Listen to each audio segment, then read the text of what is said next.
And we are live on YouTube. Okay, good morning, everybody. Welcome to the February 9th, 2021 public hearing, public meeting of the New York City Landmarks Preservation Commission. I will call the roll. Chair Carroll. Here. Commissioner Bland. Here. Commissioner Shamir Barron. Here. Commissioner Chapin. Here. Commissioner Chen. Here. Commissioner Devonshire. Here. Commissioner Goldblum. Here. Commissioner Gustafson. Here. Commissioner Jefferson. Here. Commissioner Lutfi. And Commissioner Holford Smith. Here. Okay, we're all set. All right. Good morning and welcome to the Landmarks Preservation Commission's public meeting and public hearing of February 9th, 2021. This meeting is being held via Zoom and live streamed on our YouTube channel. We are going to start our agenda today with public meeting items, which are items that have already had a public hearing, where the commissioners listened to the presentation, listened to public testimony, and gave the applicant comments to address. And the applicants are back today with revised proposals in response to those comments. And that will be followed by our public hearing agenda, which will be later toward the afternoon. And that will include, of course, public testimony. So if you would like to participate in the public hearing items, please join the Zoom meeting at the estimated time that's listed on the hearing agenda, which can be found on our website. And if you'd like to watch the proceedings today all day, you may do so on our YouTube channel. And with that, I will turn it over to the Director of Preservation, Corey Scott Harala, to walk us through the agenda. Okay, thank you, Sarah, and good morning, commissioners and staff. We're going to start with public meeting items today, as mentioned. The first is item 1, LPC 20-09614, an application for a certificate of appropriateness in the Borough of Brooklyn, Block 268, lots 39, 43, and 44. This is 54 to 66 Livingston Street in the Brooklyn Heights Historic District. These are 3 row houses built in 1845 to 47 and 2 row houses built in 1861 to 79, all later altered. And the application is to replace windows. This was last presented at the public hearing of August 2020. No action was taken at that time, and the staff will be walking you through the revisions today. As staff, you now have control of the presentation. You may begin. Good morning, Commissioners. Caroline Passion, Preservation staff. This application first came forward in August 2020, and as you may remember, the facades were highly altered, stripped of detail, and stuccoed and painted by the time of designation.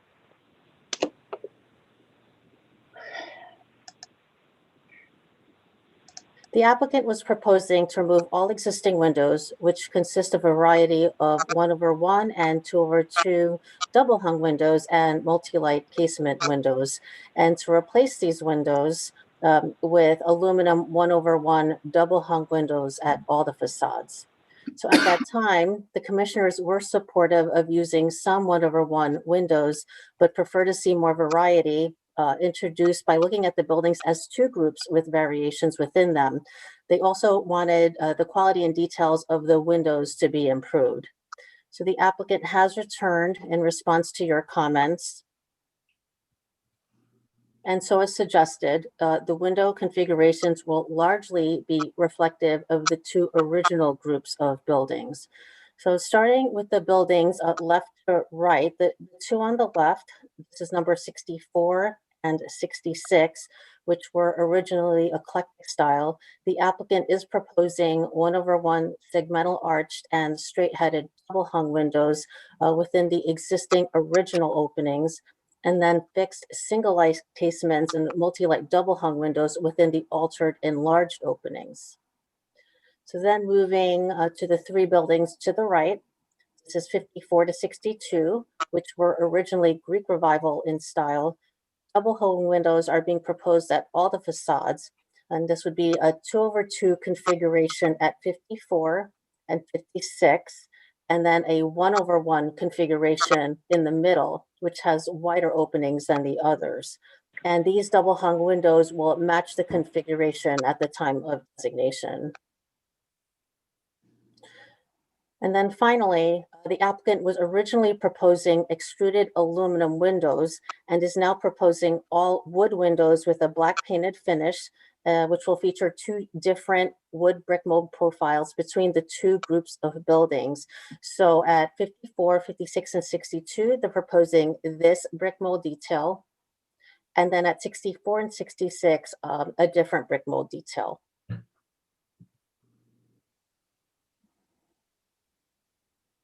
Okay, thank you, Caroline. So commissioners, do we have any questions for Caroline at this time? All right, not seeing any questions. Rich, did we receive any additional comments in writing? Yes, we on the did. We revised received. proposal? Yes, we received a letter in opposition from HTC. Okay. All right, commissioners, any questions or any reason to open? Yes, I see John Gustafson. Please go ahead. Commissioner Gustafson, did you have a question? Yeah, I was just trying to mute myself. Okay. Lost my skills in a week. The question was, what was HDC's basis for continuing its objection to the current proposal? So they said that the revised proposal, quote, still lacks moving these buildings in a better direction. Was the center building of the 5? What was the original configuration of those windows? They were 1/1. I can go back. I can go here so you can remember what that center building looked like. But they're largely the 1/1 configuration, and at the formerly parlor level, it was like a 2/1. But we looked at the designation photos, and they show 1/1 throughout the facade. Right, and the tax photo showed a 1/1. Is what it looks like. That's correct. You know, they may have been early replacements. Right. So the only windows that were anything other than 1/1 on this building were the second floor, which is from the ground, second floor, 2/1s, right? That's correct. Right, but again, those were not the original configuration because the windows historically were taller when there was a stoop. You can see in the tax photo, and in the tax photo they were 1/1. Although that may have been an early replacement and not the actual original window on this building. Right, and we're talking 1940s tax photo, right? Correct. Yes. Okay, thank you.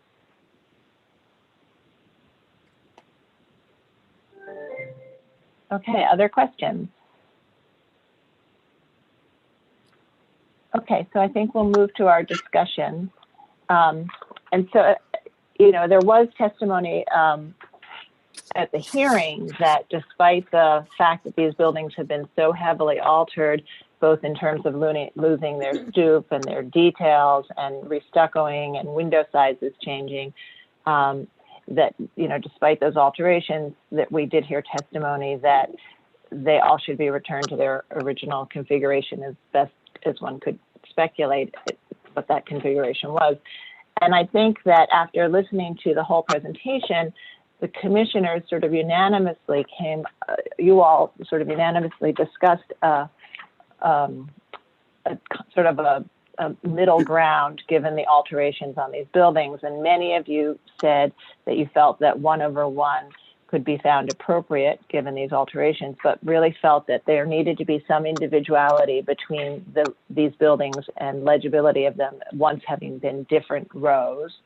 And so, as Caroline said, you asked for this variety and asked for the details to be improved. And in this case, they've gone from a metal window to a wood window with, again, 2 different brick molds that are expressing 2 different window types on 2 different rows.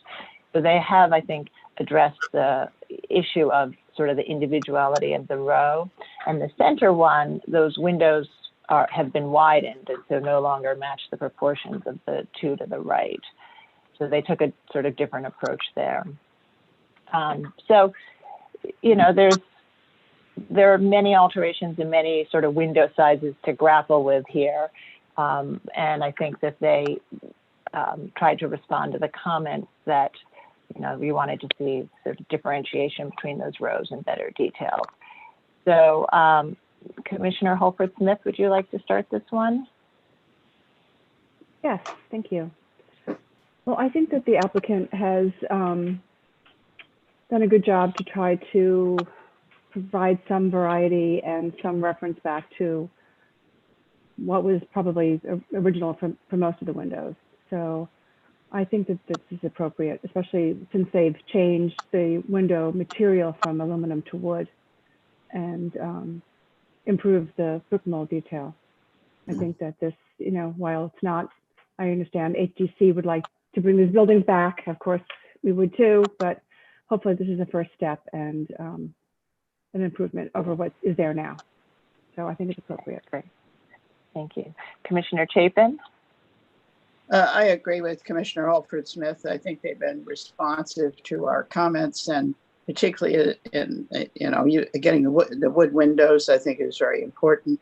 And they have made the differentiation between the rows. So I can approve this as presented. I feel that it's so highly altered to ask them to really return to something original is not realistic at this point in time.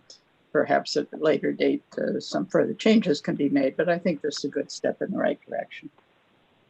Okay, thank you. Commissioner Goldblum. I mean, I agree. It's an interesting application because, in a way, it's very scenographic. It's very set designy. We're kind of recreating or creating a narrative through windows that is kind of trying to highlight the differences that were there, and the highlighting has probably relatively little to do with the original as much as it does with kind of creating a logic out of this bastardized shard that's left. And I think it's effective. I think it's interesting. I'm not sure that it's historic preservation, but I think it's appropriate. It's kind of, it's creative. I think it's all right. Okay, thank you. Commissioner Devonshire. I think they've given us everything that we asked for, and this is approvable. Okay, Commissioner Chen. Yeah, I agree with all the comments. Okay, Commissioner Bland. Yes, I'm there too, but let me speak a little bit more about this row, since it's in my neighborhood. It's an unusual, if not unique, row of completely altered townhouses in Brooklyn Heights, and I can't think of another expanse of 5 townhouses that have been so homogenized and stripped of original fabric completely, not just a stoop gone here and there, but completely. So, there was perhaps a temptation by us to say, nothing matters, let's just go with what was proposed. And I think the discussion that we had was very interesting, and I admit to being dragged along with it rather than leading it. But this is a very good solution. And I love anybody who speaks and uses the word scenographic, Michael Goldblum, one of my favorite words. So if this is scenographic, so be it. I think it will be partly because they're wood, and partly because of the variety. It will actually be a big improvement on what is a very strange little episode at the edge of the Brooklyn Heights district. So I think this is a good thing, and I'm all for it, and I think it's appropriate. And I do think it's preservation. Okay, thank you. And Commissioner Lutfi. I agree with my fellow commissioners. I think this is an improvement. I think they had a challenging task, and I appreciate it. I'm looking forward to seeing how this looks once once the work is done, and I especially appreciate the change in the window materials. And Commissioner Jefferson? I can approve this. Okay. Commissioner Gustafson? Yeah, I was surprised you didn't start with me, since I think I was the one who started the whole thing last time. Oh, around. really? Yeah, I think I was the most vocal opponent of the accepting the homogenization of the buildings. But I agree completely with Fred. It isn't okay to accept that. And what they've done here actually is preservation. And more so, I think you have a higher level of preservation as you start on the right and move to the left. No, I think they did exactly what we asked. We asked for them not to create, 5 buildings that are exactly the same, and they moved in the right direction in all of them. So I'm fine with this.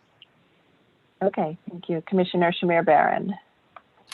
I agree with everyone's comments, and I don't think that this is returning the buildings to any point in time, but I do think it is advancing them and giving them a kind of the variation means that there's a kind of a bit more complexity and texture, and I think that that's makes it especially appropriate when they've decided to use some kind of some vestige of a historic material. So I can support this, and I'm in agreement.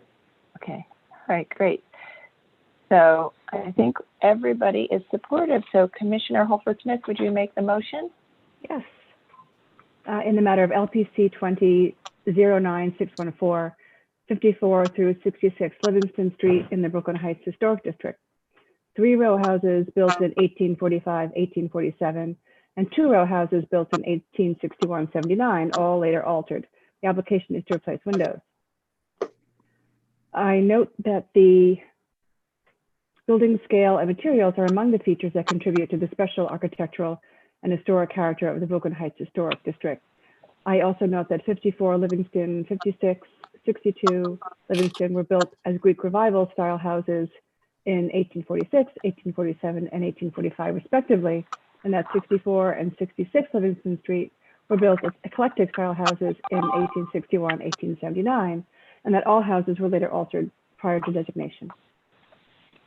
I recommend approval, finding that the buildings were highly altered prior to designation with their architectural features removed, facades resurfaced and painted, and a variety of replacement windows installed within historic and new openings. Therefore, the proposed work will not eliminate any significant architectural or historic features, that the proposed wood double-hung windows within the existing original openings will match the historic windows in terms of material and operation, that the proposed single-light and multi-light casement windows will be consistent with the configurations historically found within these altered openings, that the profiles and details of the windows will recall the historic windows found on buildings of this age and type, and that the proposed wood 1/1 and 2/2 double-hung windows featuring profiled brick molds and casement windows with a black painted finish will help unify the fenestration pattern on these 5 altered buildings and will enhance the building's presence within the streetscape. Okay, and Commissioner Chapin, would you second that motion? Second. All right, Rich, will you call the vote? Chair Carroll, Aye. Commissioner Bland, Aye. Commissioner Shamir Barron, Aye. Commissioner Chapin, Aye. Commissioner Chen, Aye, sorry. thank you, Commissioner Devonshire, Aye. Commissioner Goldblum. I'm sorry, can you repeat that? Aye. Thank you.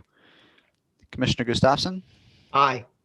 Commissioner Jefferson, Aye. Commissioner Letby, Aye. and Commissioner Holford-Smith. Aye. Okay, with 11 in favor and none opposed, the motion carries. Okay, so that's approved. Thank you. And we'll move to the next item. The next item is public meeting item number 2, LPC 20-05535, an application for a certificate of appropriateness in the Borough of Brooklyn, block 1685, lot 79, 39 Chauncey Street in the Stuyvesant Heights Historic District. This is a vacant lot, formerly the site of a Neo-Georgian Romanesque Revival style apartment house designed by John Young and built in 1899, and a vernacular house built prior to 1870 both demolished by the Department of Housing Preservation and Development, HPD, in 1995 and 2002, respectively, after emergency declarations of unsafe conditions. The application before you is to construct a new building. This was last presented at the public hearing of December 8th, 2020. No action was taken at that time, and the staff will be presenting revisions to the proposal today. And staff, you now have control of the presentation, and you may begin. All right, and before we get started, I just want to note for the record that Commissioner Lutfi is recused on this item, so she is not attending this presentation and discussion.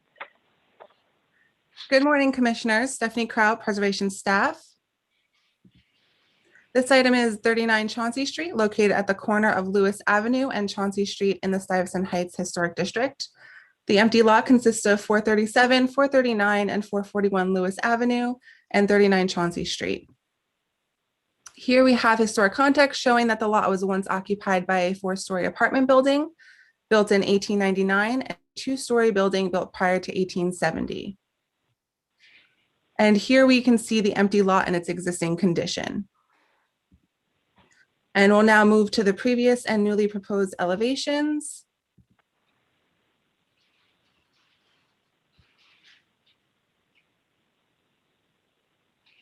This proposal was last presented at the public hearing of December 8th, 2020. The proposal at that time was to construct a new residential building comprised of 4 attached units with yellow brick facades with a standing seam zinc mansard roof, as well as standing seam zinc clad bulkheads and a brick and zinc areaway wall and garbage enclosure.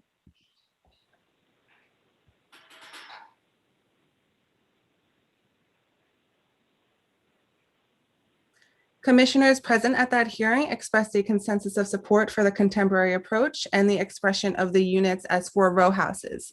However, they recommended that the applicants change the color of the brick, emphasize the individuality of each row house by restudying the details, fenestration, proportions, and the rooftop addition, and restudy the garbage enclosures and planters at the areaways.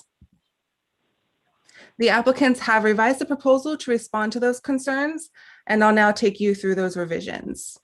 The color of the brick has been changed from yellow to red. Individuality has been introduced by alternating flush and raked mortar joints at each row house and incorporating different color stone building number and plaques adjacent to each entrance with corresponding stone paving at each stoop landing.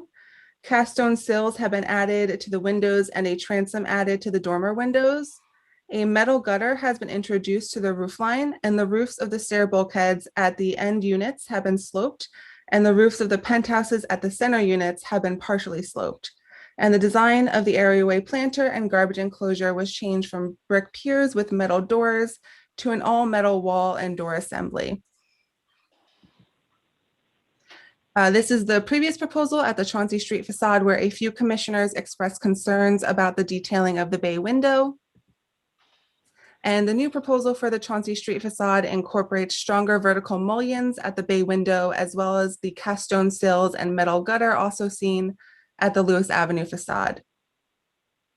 The previous proposal at the rear facade was comprised of a combination of stucco and brick, with the standing seam metal at the bulkheads extending down to create a continuous cornice line. The revised proposal has eliminated the stucco so that the entire facade is clad in brick, and the brick extends to the parapet line at the northern 3 row houses. The alternating flush and raked joints continue at this facade as well, and recessed blind window openings match the fenestration pattern at the Lewis Avenue facade. The previous proposal for the alleyway facade can be seen here, and the new proposal here, where you can more clearly see the changes made to the bulkheads at the roof. This axon shows the relationship of the different colored stone plaques and stoop landing paving. It also shows the revised design for the areaway wall and garbage enclosures. The new proposal for the areaway consists of steel planters with a concrete curb and steel doors used to access the garbage enclosures. The planters are approximately 3 feet 12 inches above the sidewalk, and the garbage enclosure doors are 3 feet 15 inches above the sidewalk.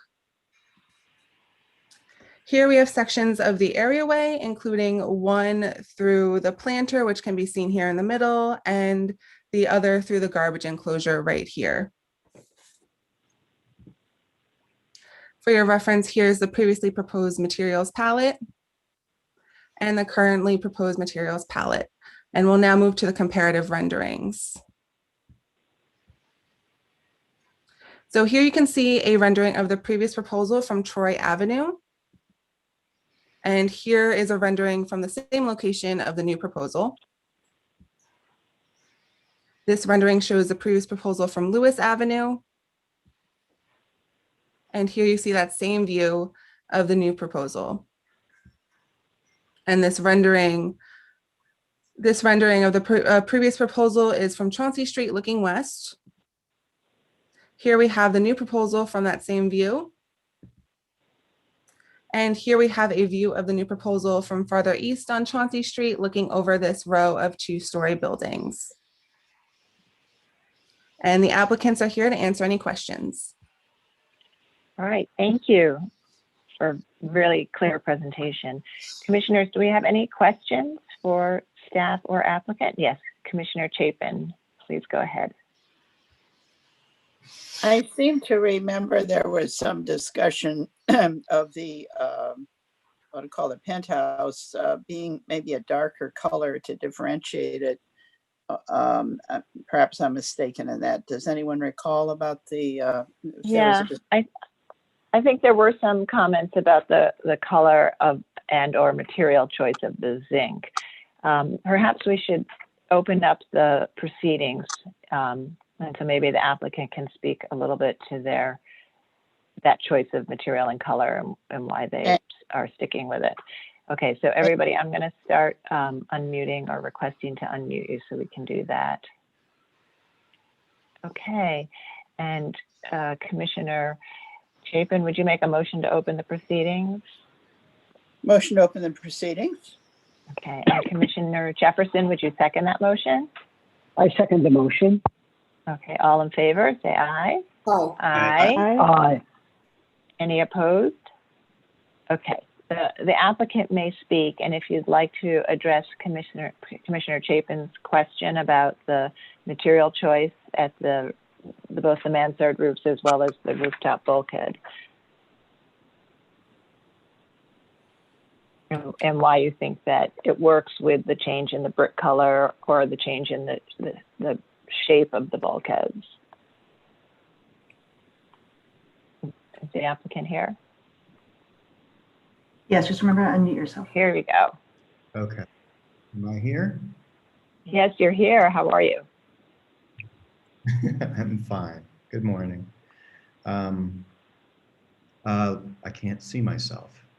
The question is regarding the material of the sort of penthouse level, the rooftop.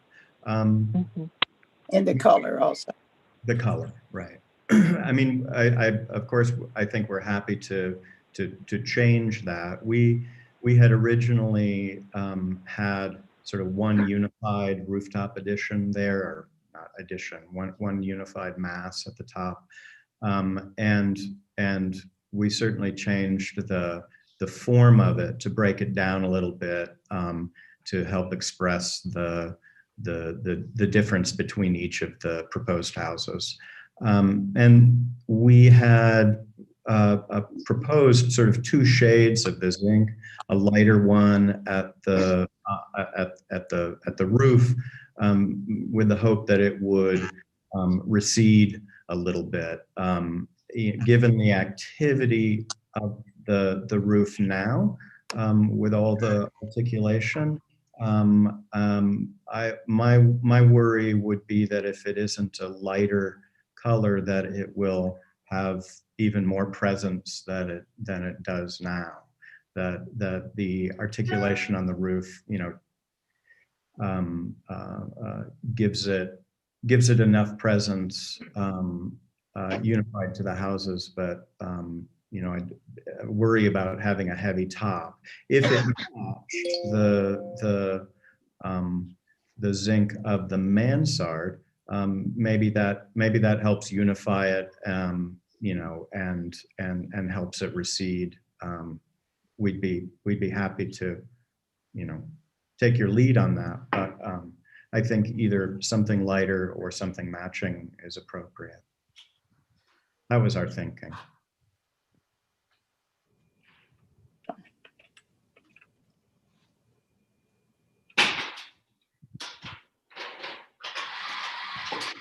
Sarah, you muted? Thank you. All right. So I don't see any other hands raised. So we'll just right now ask Rich to summarize the written comments, which we have, if we received any written comments on this item, and just summarize what those comments were.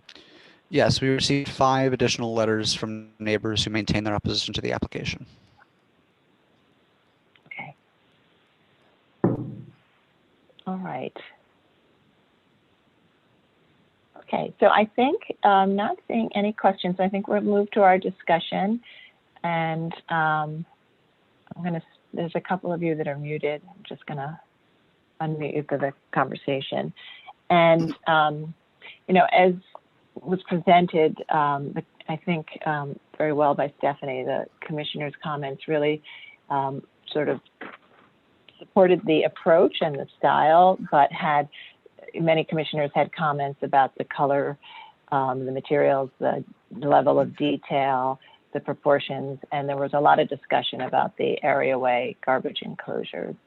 So Commissioner Goldblum, I think you actually led the discussion last time and talked sort of about this particular style in this district and the appropriateness of it, but really asked for the level of detail to be amplified, the color to be studied, some of the proportions, and also asked the garbage enclosure to be resolved. So I thought we could start with your comments again. Okay, thank you. Can you hear me okay? Yes, okay. We can hear you. Okay. It's weird, I think that first of all, the garbage enclosures to me look fine. They are unusual in the district, but I think they're a tidy way of resolving it that will be inconspicuous. I think that the differentiation as shown in the renderings is effective, but I'm concerned that that it relies on an incredibly subtle differentiation gesture, the raking versus filling of the joints, which does have a visual effect, no doubt. I just worry that it's going to look like the 2 buildings just got a bad pointing job. I'm not sure that it's going to give the level of visual differentiation that the renderings suggest. That might be better achieved with a texturing of the brick, something purposeful, something that will last longer and not be subject to the whims of the repair team. So I think, and in a funny way, the change of color, while making it more contextual to the district, I certainly feel that that's true. The streetscape view that showed the end elevation with the rest of the block, I think was an effective view. But from this view, I think that the brick color in a funny way pulls it even deeper into the 1970s brutalist housing style. It reminds me of Jane Jacobs houses, I think it's called now, on the west side, the far west side in the Village, where there are just kind of these nascent contextual gestures dripping into a late modern kind of vocabulary. And it's, I don't think it's ineffective. I don't think it's inappropriate. I wish that you'd let the architects had let the level of detail start to be readable at more than a right in front of the building scale. And I would be okay with having the staff work with them to amp that up further. I don't think as a concept it's inappropriate, but I do think that the gestures have been at such a intimate scale that they just won't. The buildings still have this kind of 1970s feel to them, which is not necessarily a bad thing, but I think you need that detail to read at a bigger scale for it to relate better to the neighborhood. I think Okay. Diana's question about the roof color is certainly worth considering. Okay, thanks. And Commissioner Devonshire. Thanks, Sarah. Yeah, I agree about the differentiation in the roof color as well. I'm satisfied with the changes that they've made with the facades, but I share Michael's concern about the technique of making the mortar joints flush. There is no doubt that it's just going to look like a bad repointing job. And I think I would ask the applicant to work with staff in perhaps cutting back the joints, which is the acceptable standard for better performance with mortar joints as well, and perhaps adding a pigment, a grayer pigment, or a whiter pigment to the mortar. With regard to the garbage bins, yeah, they're not really incredibly contextual to the neighborhood, but I don't find them offensive at all. I can approve this with the caveat that they work with staff to modify Work on that. Mortar technique. I think that's going to be problematic from a visual and a performance point of view. Okay, thank you. Commissioner Chen? Yeah, I agree with Commissioner Devonshire's comments. I think that if they could work with the staff about the mortar joints, that would be helpful. I find it acceptable. And I mean, the choice between the garbage can out in the open versus a containment, I would pick containment anytime. Okay. Commissioner Bland? Now, I continue to like this project. I did before, and I think significant improvements have been made by change of color alone. But to tick off the issues, I think the rooftop and bulkhead on top should be darker. I think that would help. And I think the garbage enclosures are fine. In fact, a great solution.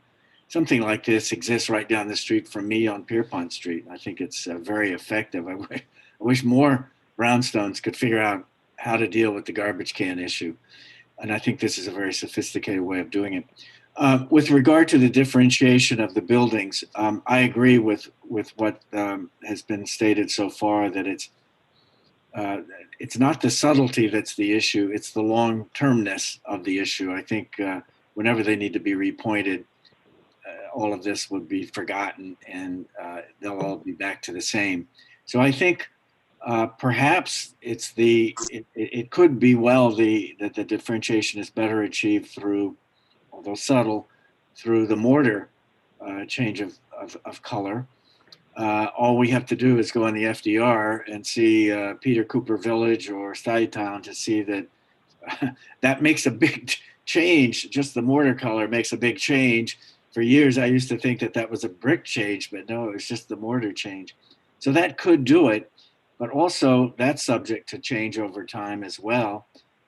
So I'm wondering if a subtle change of the brick itself could also work. I'm prepared to let staff work with this, but I think the differentiation is important, but it should be subtle. It shouldn't be glaringly different. And perhaps a long-term solution would be a subtle change in the brick itself, kind of AB. Otherwise, I really continue to like this project. It's why I like it. I guess it's so non-generic. It's just not exactly anticipated, but I think it's an interesting and highly contextual, even though the neighbors I think still don't like it exactly. I think it is an appropriate new addition in a historic district. Okay, thank you. Commissioner Jefferson. I like this building, and I think the contour of the roof, the way the outline of the roof works, is quite handsome. I think the roofing itself should be darker, and it would read more of a subtle outline of the edge of the roof. I think the color differentiation of the facade, I see it as a form, but the edges where the pieces come together is where I think there should be more articulation. In terms of the garbage, there are three elements, there's the garbage, the facade, and the roof.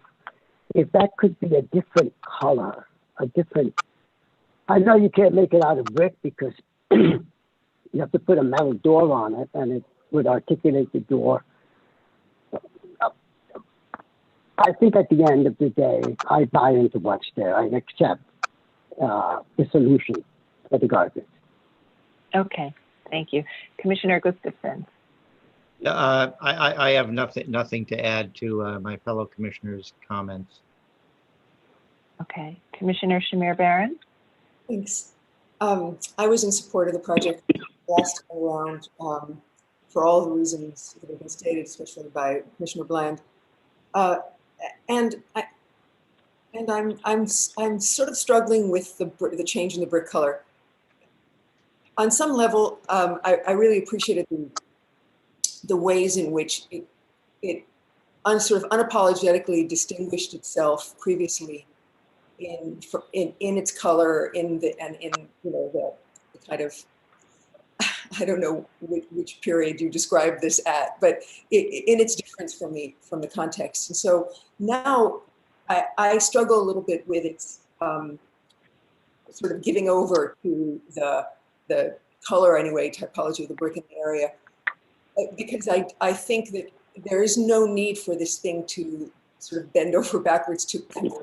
It is distinctly apart, even though I agree it is contextual in a strange way. So, however, I can support it with this color. I think it takes it even more out of the kind of it returns it to a sort of a little bit of the working class references. It's so they're so far away, and I don't know that the architect meant them at all. But on some level, it's a little bit less kind of pristine and clean now, and that's interesting too. So I'm afraid I'm not being making a decision here, but I actually continue to support the project. I think it's a little bit more, a little bit complicated now that it's got this color, but I support it and I think it's appropriate. Okay, thank you. Commissioner Holford Smith. I agree with a lot of the comments that have already been said. I really agree that the mortar, using that as the differentiation is very subtle and subject to change over time. So I think the better approach would be to try to find a brick that was subtly different, maybe it was texture to differentiate them. But other than that, I think it's appropriate. Okay, thank you. Commissioner Chapin. Okay, so I think that it's great improvement. I actually reacted a little negatively to the design originally, but it's growing on me. I feel much more comfortable with this.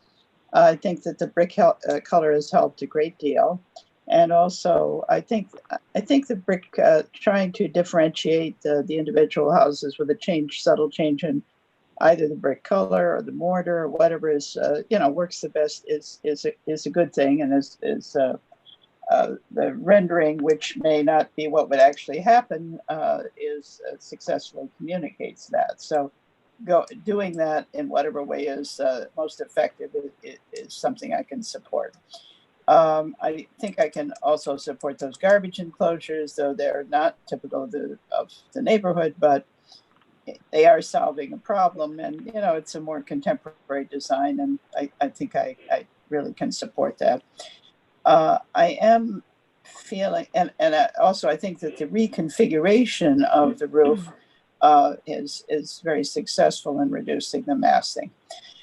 I still do feel, as a few others have expressed, this that the very light zinc on the top is really not going to do what the applicant would like, which is make it disappear, but makes it look too close to the not separated enough, and make it obvious that it's a rooftop accretion, especially when you're seeing it in the context of, it's very visible. It's a very visible. So I'm not sure if Commissioner Jefferson was saying the roof color should be darker as well.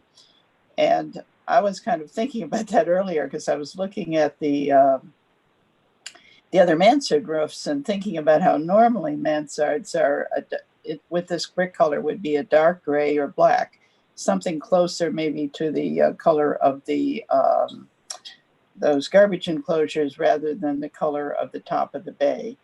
And wondering if at the same time I was thinking, well, it's a modern building, so if it's different, it's got a light color, that's not really objectionable or anything. But I think it might actually blend in better if the roof color was somewhat darker, even of the roof, and not talking now about the rooftop enclosure. So, and maybe if you did that, you'd end up with stuccoing the top or something instead of the zinc, which I think is a good approach, frankly. I like the zinc. Okay, so I don't know how helpful those comments are, but I think in general, it's a very approvable project, and I have some, the concerns that I just, I agree with the concerns of other commissioners, and I'm still looking at the color of both the roof and the top, I guess, as far as I'd like to see that darker. Okay, thanks. Okay, great.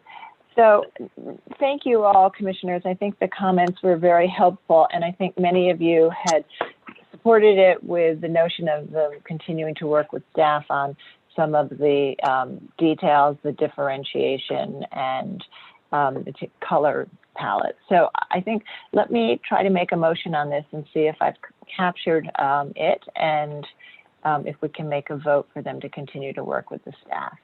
So in the matter of docket number LPC 20-05535, 39 Chauncey Street in the Stuyvesant Heights Historic District, a vacant lot formerly the site of a Neo-Georgian Romanesque Revival style apartment house designed by John L. Young and built in 1899, and a vernacular house built prior to 1870, both demolished by the Department of Housing Preservation and Development in 1995 and 2002, respectively, after emergency declarations of unsafe conditions. And the application is to construct a new building. And I note that the Stuyvesant Heights Historic District was developed between 1870 and 1920 as a residential district featuring row houses, apartment buildings, churches, and schools, reflecting successive architectural styles. And also note that the lot is located at the southernmost edge of the district at the end of 4 row houses built prior to 1870. And again, noting that at the time of designation, there were 2 buildings which have since been demolished. And I recommend approval with modifications, finding that the proposal will return buildings to an empty lot where buildings historically once stood, thereby completing the historic street wall, that the proposed height and typology of 4 individual row houses is consistent with other row houses on the block, that the scale and massing of the row is in keeping with the scale and massing of row houses found within the historic district, that the solid to void ratio, proportions, and rhythm of the fenestration on the street facades will relate well as a modern counterpoint to the historic buildings in the streetscape, that the irregular roof line evokes mansard roofs and dormers found at other buildings within the district, that the presence of stoops is typical of other row houses in the district, that the material palette is consistent with buildings in the historic district, that the detailing of the proposed facades reflects the varying details found within historic facades, and will provide a level of depth and articulation that is found on buildings within historic this historic district, that the rear facade composition is deferential to the design of the primary facade and consistent with the character of the rear facades of residential buildings found in this historic district, that the setback penthouses at the roofs are typical of the height and massing of rooftop additions within this historic district, that the building footprint will not extend further into the rear others on the block and will not detract from the central green space, and that the contemporary design approach provides a harmonious juxtaposition with the historic structures in the historic district. However, I recommend that the applicant continue to work in consultation with the staff to explore ways to create a more permanent solution to differentiating the buildings with a change in the brick type and or color, and also considering the tint of the cutting back all the mortar joints and considering the pigment of the mortar to reflect the different buildings. And that the applicants also work with the staff to continue to add some scale to the details that they added to the facades, and that they restudy the colors of the mansard roof and the rooftop bulkhead to work toward a toned down color and a more recessive bulkhead. And with that, Commissioner Goldblum, would you second that motion? Second. Okay, Rich, will you call the vote? Chair Carroll, Aye. Commissioner Bland, Aye. Commissioner Shamir Barron, Aye. Commissioner Chapin, Aye. Commissioner Chen, Aye. Commissioner Devonshire, Aye. Commissioner Goldblum, Aye. Commissioner Gustafson, Aye. Commissioner Jefferson, Aye. and Commissioner Holford Smith. Aye. Okay, with 10 in favor, none opposed, the motion carries. Okay, that's approved with those modifications. Please continue to work closely with the staff. Thank you. Okay, we're going to move to public meeting item number 3, LPC 21-04576, an application for a certificate of appropriateness in the Borough of Manhattan, Block 1218, Lot 129, 110 West 88th Street in the Upper West Side Central Park West Historic District. Currently a vacant lot, this application is to construct a new building. This was last presented at the public hearing of January 19th, 2021, and no action was taken at that time. The staff will do a brief introduction, and then we'll need to open the proceedings for the applicant to take it from there.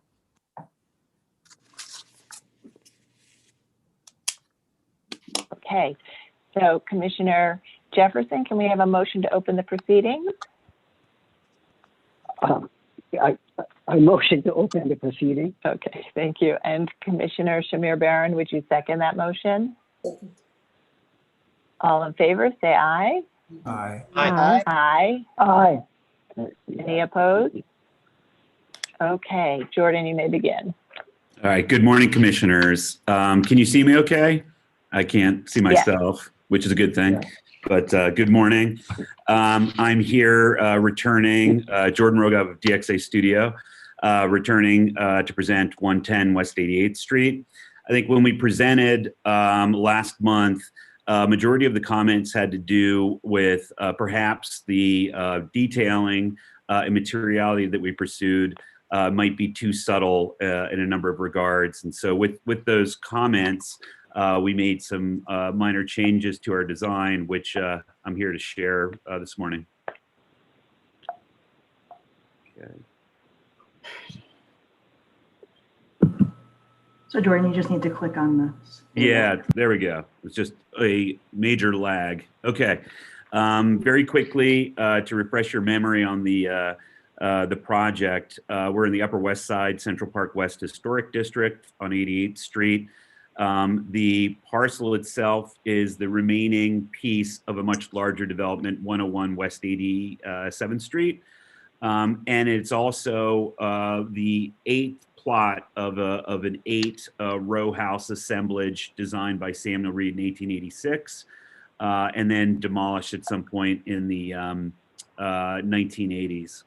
Still having trouble with the controls here, Edith. There we go. All right. Oops. All right, so here are some tax photos from 1940 on the left. You see the Samuel Reed buildings, this great collection of 8 very eclectic designs. And the easternmost is our lot 110, which was demolished on or about here in 1980. Here are some photographs of the current state of the row houses. And then this is the block at large. It's a really beautiful block on the Upper West Side, tree-lined streets, and just a great collection of row houses. So when we prepared the design for kind of the missing building, I think that our approach was sound. And that the criticism received at the last hearing wasn't so much about the kind of overall strategy as much as a desire to kind of amplify or to give a little bit more presence to what we had designed. So just going through the comments very quickly, I think there was concerns about the tone of the limestone being too light, and while not listed on here, I think homogeneity was also a concern. So one thing we did is that amplification, we switched the limestone to a travertine, and travertine by nature has quite a bit of variation and like horizontal striation, which I think kind of in a way amplifies the overall aesthetic of a masonry building, the horizontal kind of direction to that. So in addition, travertine is warmer than limestone. I think limestone is kind of quite static and again, homogeneous. And so travertine, I think, has a little bit more life. And so maybe we're not as dependent on amplifying the actual detailing as much as letting the materiality do the heavy lifting. I think one of the strongest comments we received was about the fenestration, and looking at the project again with fresh eyes 7 years later, I think that the comment about the windows maybe being a little too far apart was right on the money. So we looked at kind of changing the cadence of the fenestration and really bringing the windows together a little bit more like the adjacent buildings and part of the Reed row houses. We also looked at the hopper window, moving the light up a little bit so that it had a stronger relationship to the 1/1s in the previous row houses. The detailing perhaps being too subtle. I think we changed just a few areas, most notably the cornice. We grew the cornice, made it a little bit more substantial, which you'll see, and changed it from a metal cornice to a stone cornice. And then finally, there were some comments about the relationship just under that cornice at the spandrel or impediment area, and then the overall frame composition, which we increased the frame thickness. So anyway, without further ado, I'll just get into the images here. So here is what we presented on January 19th. And then here we are with the revisions. Again, you'll see the frame kind of grew. You'll see the cornice is a little bit more substantial. Now it's also the travertine composition. So you've got a strong reveal and kind of a thicker cornice up above. And then the windows being closer together, I think immediately you see a stronger relationship to the adjacent row houses. I think that comment again was spot on and did a world of good for the overall composition when we revisit it here. And then I think you see in keeping the windows the same size, we've reduced the screens that we had in between, again, more closely resembling the space that exists between the upper windows. And then I think you see also just side by side the limestone, kind of it's more kind of flat nature relative to travertine with the variation, some higher highlights and then darker areas of striation. And so there's just a little bit more vitality to the materiality.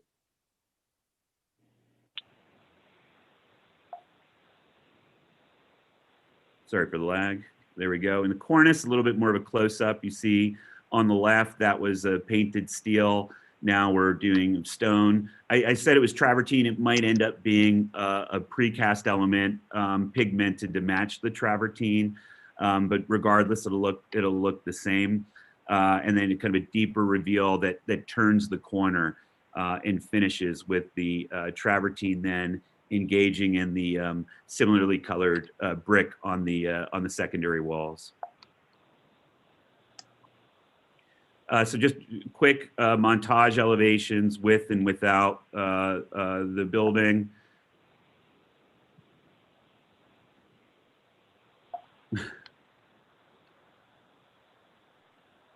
Okay, here side by side with what we presented on January 19th and what we're the revised design that we're presenting today.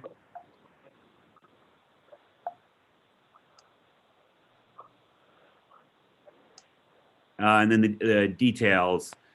This was the parlor level and entry on the previous design.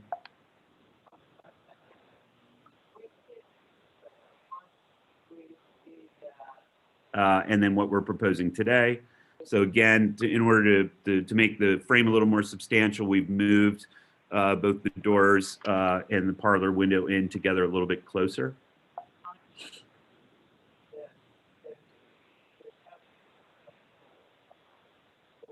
And then the bay window, previous design.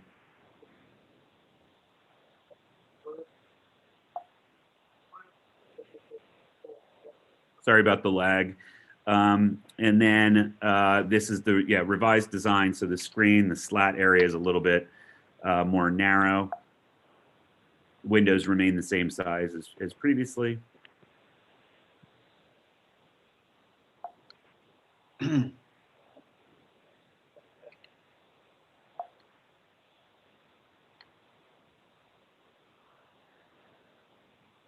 the upper windows, there we go.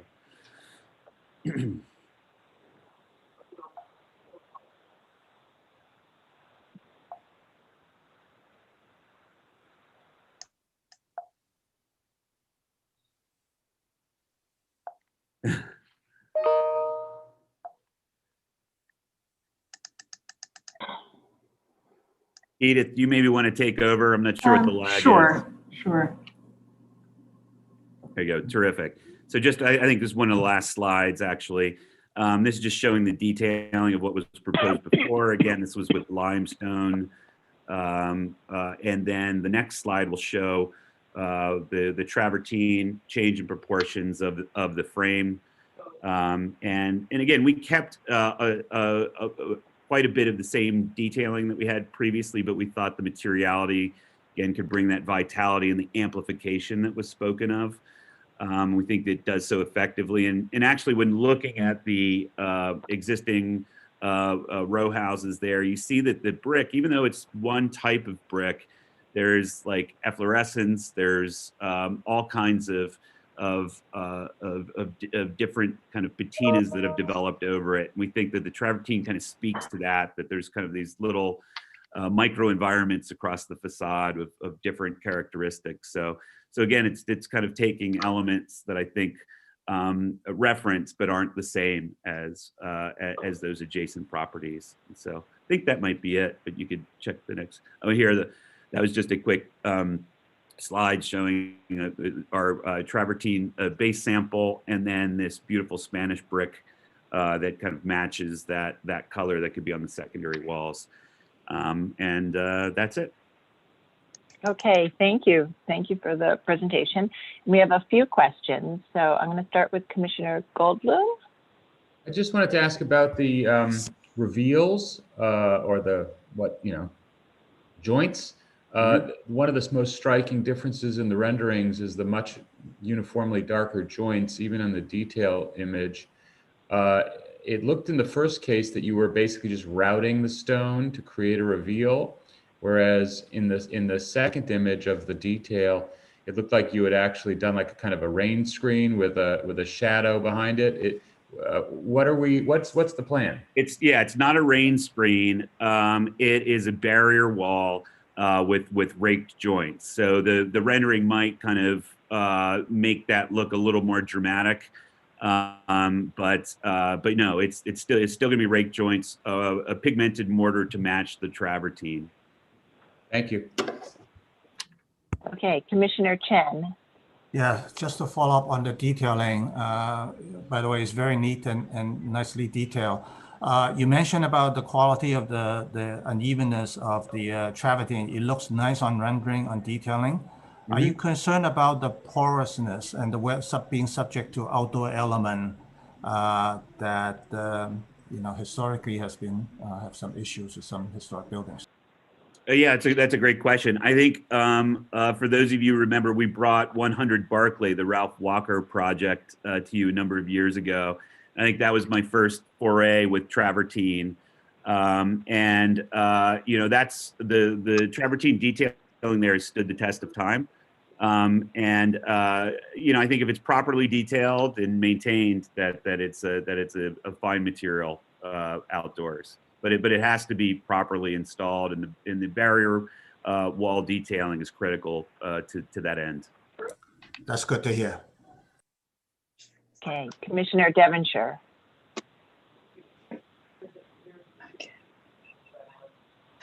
Jordan, what will the surface finish be on the travertine? Surface finish, I believe it's like a honed or flamed finish. Okay. On the sample that we have. Yeah. Great. Thank you. Okay, Commissioner Jefferson. Yes, I have a question on, if you go to page 11 of your presentation, and my question is, what is your floor-to-floor height? Because if you could tell me that, in terms of the composition of the whole block, start with A. What is the height of the floor-to-floor height of your building?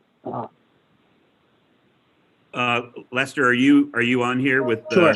Yeah, it's in the appendix. You can go to the appendix. The last 2 pages of the appendix have the heights.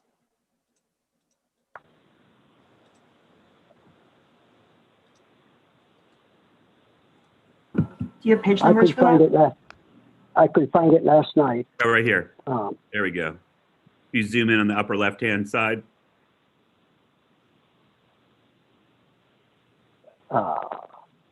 17, like 12, 12, 10, 10.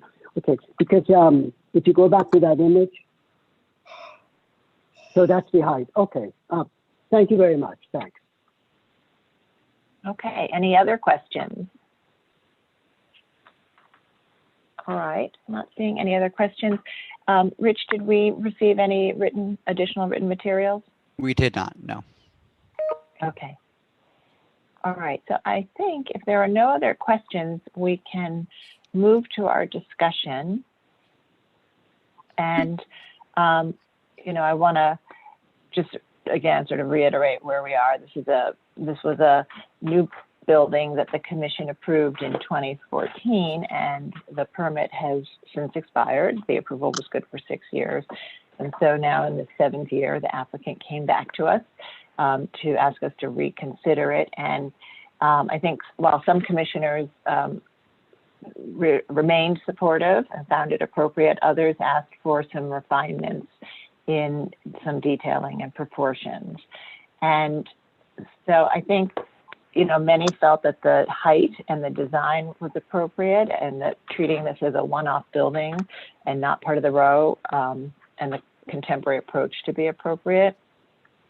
And there was also some discussion about the limestone material in addition to the details. And, as I said at the hearing, this block is really rich in different row types. There's a great variety in row types on the block, a variety of styles, and a variety of materials. There are some brownstone and brick row houses. Some row houses are alternating brownstone and limestone facades, and some rows are all brownstone. And then directly across the street from this is a row of buildings with low stoops that have buff brick and a light stone base. So there really is, consistency within each of these rows, but there's great variety among the rows. And so I think that given that, people felt that a different material could be appropriate, but wanted the color to be toned down. So I think Commissioner Bland, as I recall, you supported it as presented. And so with these refinements that have been made, are you still comfortable with the design and approach? Yep, I liked it before and I like it even better now. So I think our comments were acceptable to a very good architect who looked at it again and thought through it again. And in my point of view, luckily didn't change much, but just refined a few things. So I also have the question about the travertine, but if the architect has had experience with its weatherability, let's call it, fine. It will be an unusual material, but I think in the richness of this block, maybe an unusual material with this unusual building because of the circumstances of the loss of the original building. I think it's fine. It's a one-off, and I think it's a very handsome building. I like it. Okay. I approve it. Thank you. Commissioner Lutfi, I think you also supported it as it was presented last time and liked the limestone material and the fenestration, particularly the bay window. So how do you feel with the change in material and proportions? Well, I agree that a very good project has gotten even stronger, thanks to some of the comments by my colleagues and also the response from the applicant. I especially think just the work around the windows has been terrific, and the thinning out of the slats and the thickening of the metal framing. Now, once together, when you look at it visually, it almost knits the facade together in a more cohesive and stronger way. And I feel that it's a differentiated, interesting building like the others, just more modernistic. I also like the change in the cornice. It's stronger and better articulated, but also very refined. I think the color works well, and I'm glad to hear that you've had success with the material. So, and of course I was fine with the height before. I think it's a great project. And I can. Okay, thank you. Great. And Commissioner Deminger, as I recall, you thought the design and height were well handled, but you did suggest the refinement of reducing the spandrel above the top floor windows, which has been done as the whole frame has been reconsidered, as well as other changes. So how do you feel these revisions have addressed I'm very your satisfied feelings? with this. I think it's a great design. Okay, great. Good. And Commissioner Goldblum, I think you were also pretty supportive with the height and design as a one-off and not being part of the row given the variety in the street. But I think you specifically asked for the windows, the spacing of the windows to be more dense at the upper floors, which has been addressed by the applicant. And I just wonder if you feel this has been a successful set of revisions. I do. Okay. Great. Good. All right. And Commissioner Chapin, I think you thought that it could be a little more expressive in its details. And I wonder if you feel these refinements have gotten it there. I agree with the remarks of other commissioners. The changes are subtle, but I think they've made a great impact to make this a more successful project. And I can support it very, very happily. Okay. All right. And Commissioner Holford Smith, you also, I think, had concerns that the details were too subtle and that the color might be bright. And how are you feeling now? I think the changes are a big improvement. I think the changes to the proportion of the windows and the stone surround has really, really made this much more successful. And I think that the travertine, which obviously everyone has a concern about its weatherability, but it's a beautiful material. So hopefully they'll keep it well maintained. And I think the changes are a big improvement, and I support it. Okay, great. And Commissioner Shamir Baran, you had a sort of a different take on this, and really, I think in some ways felt the limestone and some of the detailing could be okay, but felt that the building should really read as part of the adjacent row in terms of its height and proportional system. And I think specifically we're talking about having an internal symmetry or center line as the adjacent buildings do. And so I don't know if this has sort of, you know, addressed any of the concerns that you had. Interested to hear what you have to say. Thank you. I think it has addressed the concern around the sort of the center line by getting the windows a little bit more centrally and describing a kind of a symmetry around that center. I have to say that I still think that the height is not appropriate. I think that this building belongs to the lower height buildings in the other direction, not to the tall building on the other side of the gap, and that the top, the top story should not read as habitable. I mean, had it been an expression of some kind of a whimsical roof line, I might have understood it in terms of its height, but not as a habitable space. So I'm still not comfortable with that and don't think that it's appropriate. I do want to say also that travertine is the material of my choice for everything. It's the most extraordinary, beautiful material. However, I don't think I understand it in this kind of small brick expression.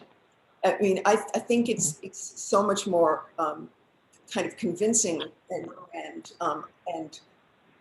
sort of has its own logic when it's in slab form, whether it's in the kind of at the Roman scale or at the the Tirani scale of kind of very taut Casa del Fascio kind of big slabs that are travertine, where you can read that variegation of the fabric, and it's not broken up by an additional variegation of the kind of the smaller unit of a brick or a strip or something. So I'm having, as much as the material is fantastic, and I'm not concerned as much about, I mean, clearly it has issues around weather, about how it responds to weather, but that's the point about the material, it seems to me.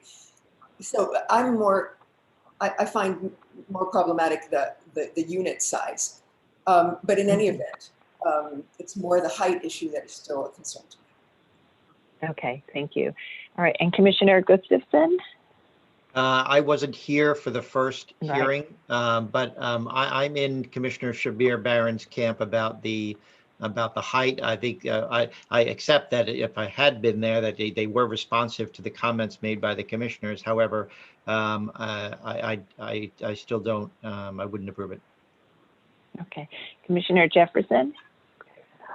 It's a finely detailed building, and when I was looking at it last night, and I looked at page 11, I thought the height was too high.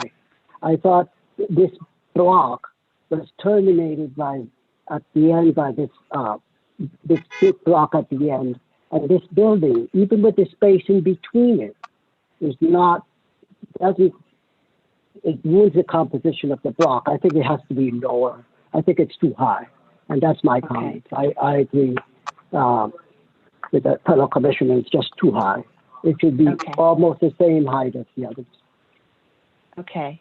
All right, Commissioner Chen. I think last time you were comfortable but felt that there should be just some refinements in the design. So I wonder what you're thinking now. Yeah, I think I agree with the majority of the commissioners that the applicant has been very responsive to the suggestions, and I think the refinement and detail made an enormous difference. Just narrowing the band, Commissioner Goldblum deserves a lot of credit for that. The proportion and I think the detailing is just beautiful, and I leave it to the rest of the board to see, whether height reduction can be achieved. So that I'm in support of this application. Okay. All right. Okay. So I think that we have a majority of commissioners who would support the proposal as it is presented today. I recognize that there are a few commissioners who are still not comfortable with it, primarily because of its height, but I think we have enough to vote to approve today. So Commissioner Lutfi, would you read that motion? Sure. In the matter of docket LPC 21-04576, 110 West 88th Street, Upper West Side, Central Park West Historic District, a vacant lot at the application is to construct a new building. I note that the site is located at the vacant northwest corner of a larger parcel, which consists of 2 apartment buildings which front on West 87th Street and Columbus Avenue. I also note that the site was formerly occupied by one of a row of 8 individualized brick and stone Romanesque revival style row houses with Renaissance and Flemish revival elements designed by Samuel B. Reed, built in 1886-87. And that the other 7 buildings in the row are extant. However, the westernmost building was extensively altered with a modern facade. Finally, I note that the Certificate of Appropriateness 16-1988 was issued on August 8th, 2014 for the same proposal to construct a new 5-story building on the site, but it has since expired. I recommend approval, finding that the construction of the new building will fill the void in the street wall created by the vacant lot and will provide a termination to the original row. That the scale and massing of the new building is in keeping with the scale and massing of mid-block row houses found within this historic district. That the taller height of the proposed building and the plane of the front facade, which will align with the original row and be set back from the plane of the apartment building to the east, will be in keeping with the transitional relationship between smaller mid-block buildings and larger corner buildings that is often found in this historic district. That the compositional elements of the front facade, including the stoop, parlor floor entrance, mixed fenestration, and coursed masonry, will be consistent with the design and composition of buildings in the original row and others found throughout the historic district. That the proposed floor-to-ceiling heights will provide a primary horizontal expression, which will harmonize with the original row. That the steel-framed masonry screens fronting recessed steel and clear glass window assemblies with integral flower boxes will evoke the appearance and depth of punched window openings and an overall fenestration pattern that is in keeping with that of historic row houses. That the fenestration pattern is regular and consistent and relates well to the pattern of window openings at the adjacent row, even at its larger scale. That the steel frame slightly projecting window at the parlor floor will be a modern expression of historic bay windows found within the row and throughout the district. That the innovative use of modular masonry will create a scale and plane shift at the facade and an articulated cornice at the parapet, in keeping with other row houses in the streetscape. That the change in material from travertine at the primary facade to brick at the secondary facade will be consistent with the historic treatment of primary and secondary facades found within the historic district. That the light-colored masonry will complement the limestone found at larger apartment buildings along the avenue and other lighter colored buildings that exist within the district, including those with yellow brick and painted masonry facades.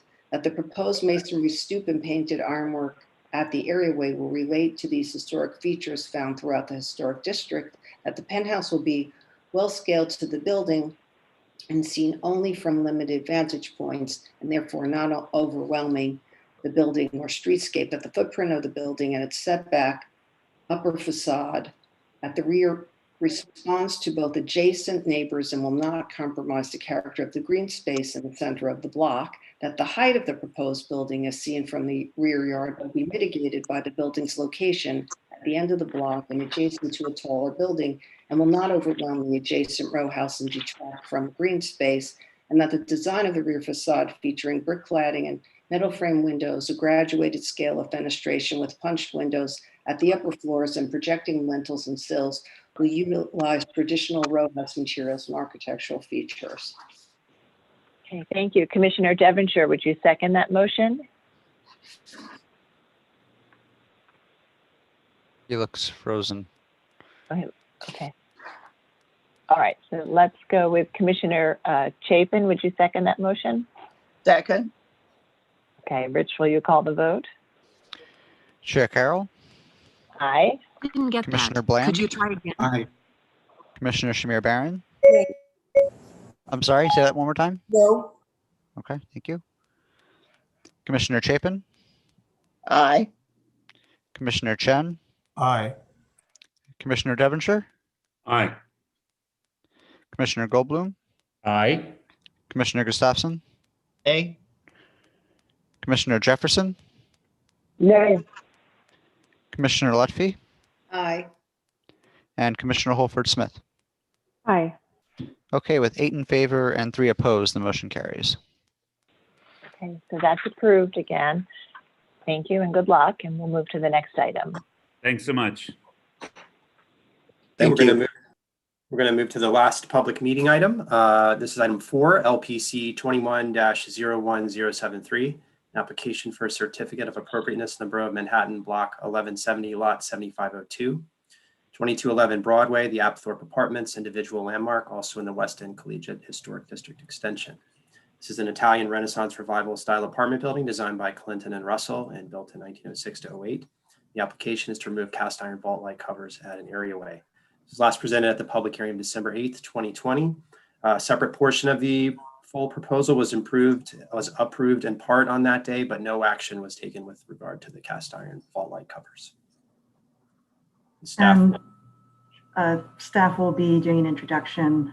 Staff, you may begin. Morning, Commissioners. This is Dina Posner from the Preservation staff.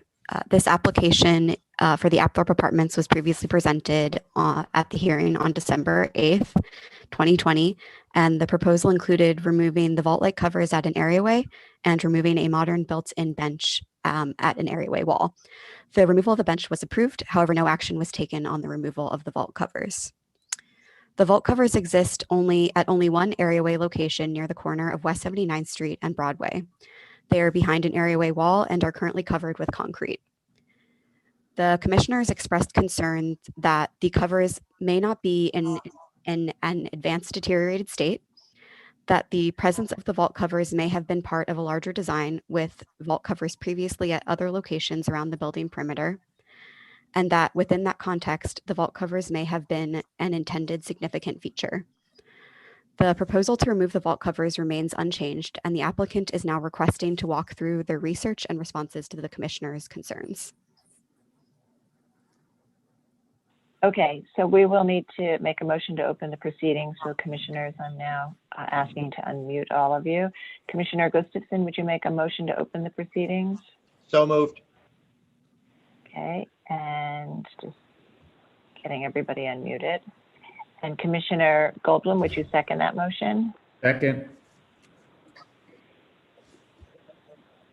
Second. Okay, all in favor? Thank you. All in favor, say aye. Aye. Aye.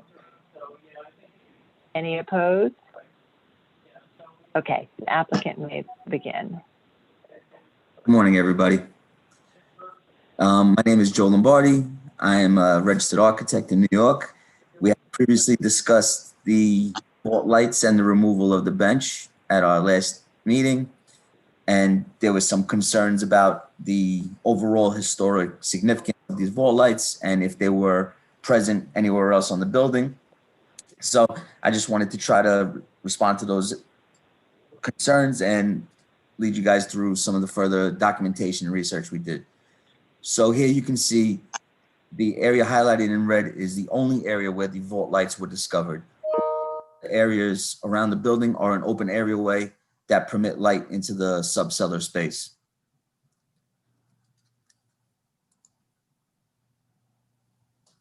So you'll see here on the left is a historic photo of the Apthorp, and on the right is the current photo that was taken following our facade restoration project that we completed 2 years ago. It was an all-encompassing restoration of all facades and the courtyard space and the cornice at the top of the building. So here we have, again, just the area highlighted of where the areaway with the vault lights was found. And you can see there is a approximately 4-foot high granite railing around this area. So it's very visible for the public to see unless you're really looking for it. Then on the right side, you'll see what we've had to do to try to mitigate the leaks that we were having in the boiler room below. So we just put some water rain down because the water was getting into this area, getting on the machinery, deteriorating the structure and fireproofing, and it's creating a mess. So here we have some interior photos and some photos within the areaway space. And you'll see that it's currently covered with concrete and a roofing membrane, which has not been serving its purpose. And on the right, you can see from the underside within the boiler room, looking up, you'll see the remnants of the sidewalk vault lights. There's currently no glass left in any of them. The condition of the cast iron is badly deteriorated and it's leaking throughout. And you can see some of the oxidation it's causing on the adjacent piping. So just so everybody's familiar what our intentions are, right now you have the existing vault lights covered with concrete and a waterproofing membrane. On the right side, you'll see my intention is to temporarily remove the granite railing, remove all the existing system of the vault lights, tie in the waterproofing to the sidewalk waterproofing as is recommended, and then come back with a new waterproofing system, structural deck, and a concrete topping. So again, this is just to reinforce the point that the wall is significantly high. It's about 4 feet plus, and it's not visible unless you're really looking over into that area. And again, here's just more what we tried to do to mitigate the water infiltration into the space below. And these are just photos. These are some of the better photos of the deterioration, just to show you that there's no glass left. What you see is concrete actually coming through the vault lights, and all of this oxidation on the steel, it's worn away all of the fireproofing. So every time it leaks, it deteriorates the fireproofing, and that falls onto the machinery below, which is becoming an expensive venture for the building. So here again is just more deterioration. There's holes in the sidewalk lights. Pieces are falling every morning. They're finding pieces on the floor in the boiler room below. And on the right, you'll see some of the fireproofing has actually remained, but a lot of it has not. And they tried to mitigate it by putting some tarps up to catch all this debris from falling onto their equipment and machinery. And again, on the left, you'll just see it's just in pretty bad shape. So this slide here is just to show you that we dug through all of the historic photos and drawings, anything we could find. And we are very confident that this is the only area where the sidewalk vault lights were initially installed. Around the rest of the area, as I said, is just an open areaway that allows the light into the below grade space. Now, this was just a utilitarian design just to allow lighting into the boiler room back in 1908 when the building was built. Obviously, we don't need that nowadays, thankfully for lighting that we have now. Here again is just some more close-up views of deterioration. And these are some of the photos that show just how bad it is. But what's really concerning is where the sidewalk vault lights actually connect to the building. It's starting to, all these angles are deteriorating to the point that I'm afraid of a worse type of collapse into the boiler room. So again, just more photos of deterioration, oxidation, and missing glass vault lights. So here's some important photos. This is the structure of the building. You can see what it's doing on the top left photo to the corrugated decking. It's totally rusted and oxidized, and it's doing the same to all the structural beams in the adjacent area. All the fireproofing has been knocked off, which is a hazard. All the steel is being corroded, and we have some steel replacement in our scope of work to try to address this. And on the bottom left, you'll just see some of the machinery that they have, the boilers and the oil tanks and everything below this area. So these photos are just to reinforce that around the perimeter of the building is an open areaway with grading to allow the light in. And these sidewalk vault lights, there's no indication that they were ever in this area or required.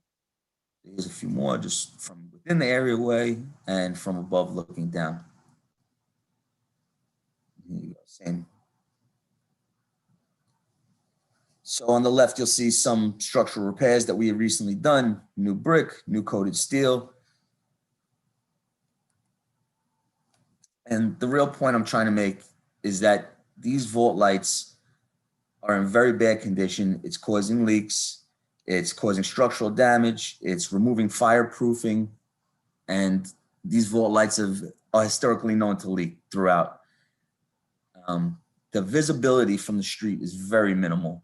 Unless you're looking particularly in that areaway, you're never going to see these vault lights. And the current leaks that are causing are a financial hardship on the building, and we'd like to address it in a safe manner to make sure that we can get everything working below in the boiler room as well. And we've confirmed that the north elevation is the only area where they existed, and they no longer serve their utilitarian purpose, and we were hoping that we could remove them so we can properly waterproof this area. And, you know, finally, these are a design feature of Soho and downtown. You're going to see these in the sidewalks throughout, but not particularly in the West End Avenue area where this building is. It's just not a common thing. So we would like to stay historical to the building, which I've been working on this building for 7 years. I had previously stated, you know, I really tried to keep it to historical fabric as much as possible. But in this situation, it's just financially and even aesthetically not necessary, I feel, because these sidewalk lights served a purpose at one time, but they're no longer necessary. And we would like your permission to please remove them and go back with a proper waterproofing system tied into the sidewalk. Thank you very much. And please let me know if you have any questions. Okay, thank you. Commissioners, do we have any questions of the applicant? Either based on the sort of assessment of its significance on the building or its condition? Okay, Commissioner Shamir Barron, please go ahead. I guess my only question is whether, and again, we may have discussed this, so forgive me if I'm repeating, but if they've considered new, rather than restoring the existing light, ceiling lights, if they have explored new ones, you know, a completely new rather than restored system. We have looked into it. It's, besides costly, it's very expensive to do these, but these sidewalk vault lights they're notorious for water infiltration and leaking. And we could make it work. It would just be very expensive to do it in this large of an area. And we were just hoping that the proper waterproofing would really be to replace the structure that's deteriorated, pour a new concrete topping, remove the granite railing and the sidewalk flags, and then tie all of the waterproofing in from the base flashing of the building horizontally across the areaway and into the waterproofing of the sidewalk. If you have the sidewalk vault lights installed, it interrupts that sequence of base flashing and into the sidewalk. So the better waterproofing would be to do what we're recommending. Thanks. Better practice, yes. All right, other questions? Okay, so I think we'll, let me check. Rich, did we receive any written materials that comments on this that would have been shared with the commissioners? We did. HTC submitted a letter reiterating their previous position, asking to maintain the vault lights. Okay. All right, so if there are no final questions, we'll move to a discussion. And, you know, I think this is always, you know, challenging for us. You know, by nature, cast iron and glass vault lights are historic features that we love and embrace. And I think, you know, we have great pause when we have a proposal to remove it.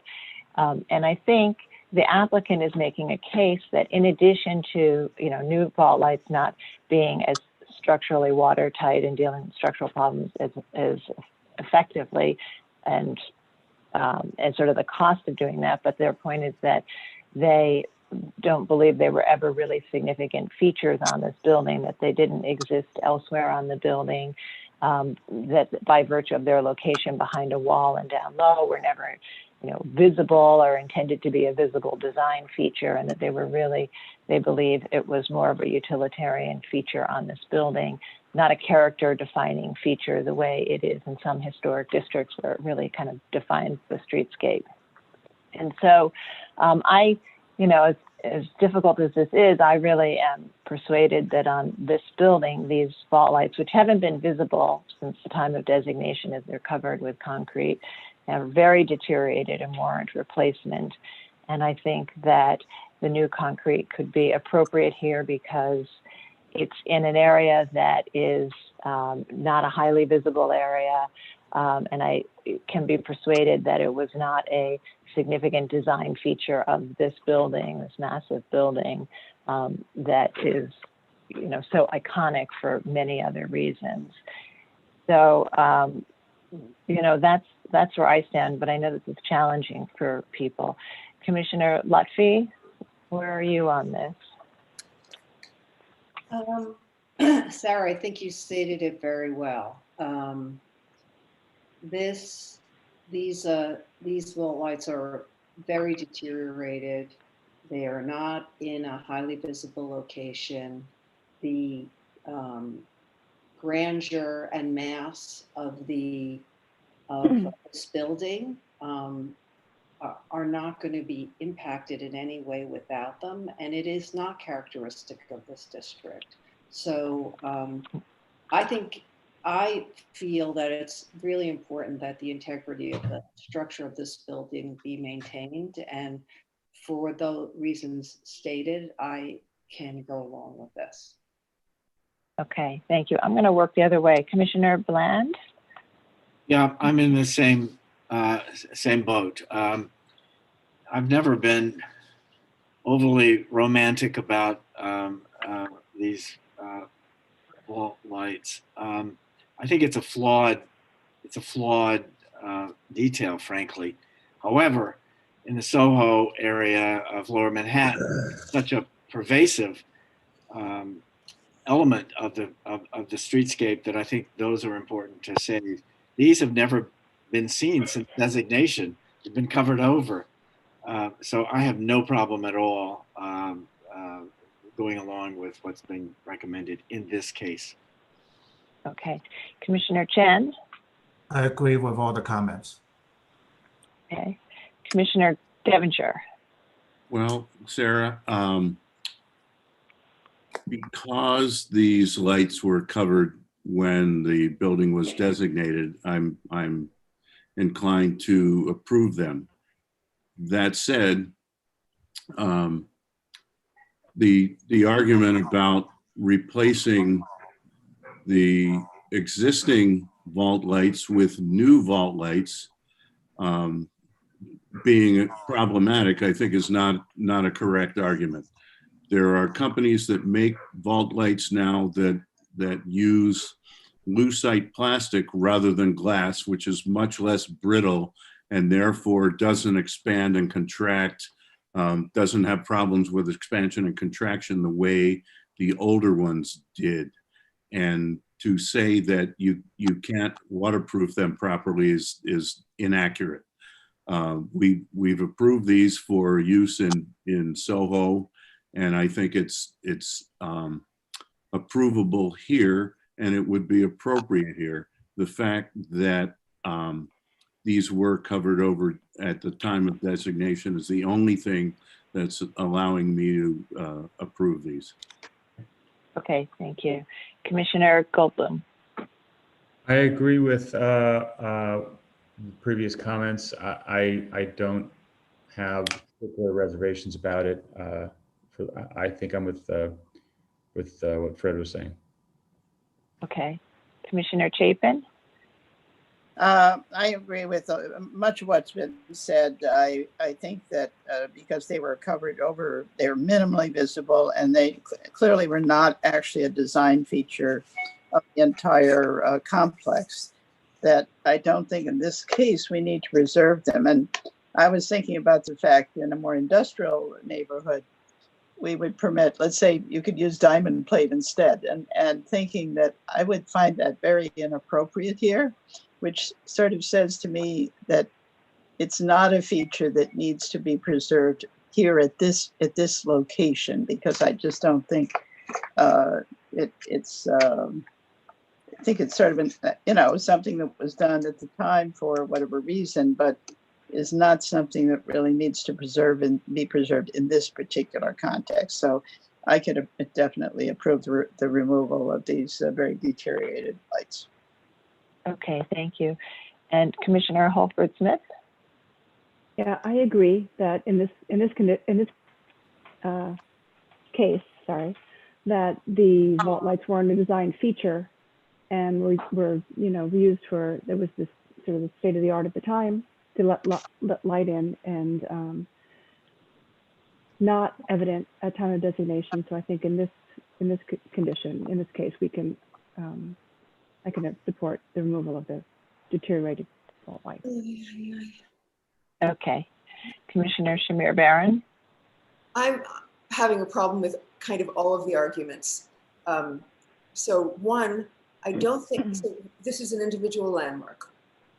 So it's different from buildings in a district where there's the character kind of the district. I mean, I know it seems like we're to apply or to distinguish along on that basis seems not to make that much sense to me. Also, I don't know that I understand the point about design feature versus utilitarian. I mean, I don't imagine that these lights were very much more than utilitarian ever. I mean, the point is that they were utilitarian and that they were essential to the use of the underground spaces for people who work there. I mean, I don't know how else to define a design feature. And then the other aspect is the issue of having been covered over when designated is the question for me, because if there was something covered over during designation, that is when it was designated, but it was something very special, like that we consider to be special, I don't know, something golden, something, carved, something special, then it would still have been covered during designation, but we would value it. So all of the arguments are I don't know how to deal with them exactly. The point about it's being, and so this is difficult for me because I agree with you that it's not a distinguishing feature of the building. It doesn't add to our understanding of its kind of scale, of its individuality as an individual landmark, of its real distinction, and yet it belongs to it in a very real, in an actual way. So then I get to Commissioner Devonshire's point about, well, it's possible to make them now so that they can be waterproof and that they will last for another century. So potentially, I don't know, as they have, or at least some of that century. So I'm having a very difficult time. I'm not compelled that this is the most important feature of this individual landmark, and yet I don't know how to pull it apart from its individual landmarkness. So. Okay, all right. Commissioner Gustafson? I'm still trying to get over the whole clockwise thing. I'm a little confused about it. Shake it up a little bit. Although I'm and maybe that's what's making me say this, but this is maybe the first time this has ever happened. I agree with Commissioner Shamir Barron. That's twice in a row.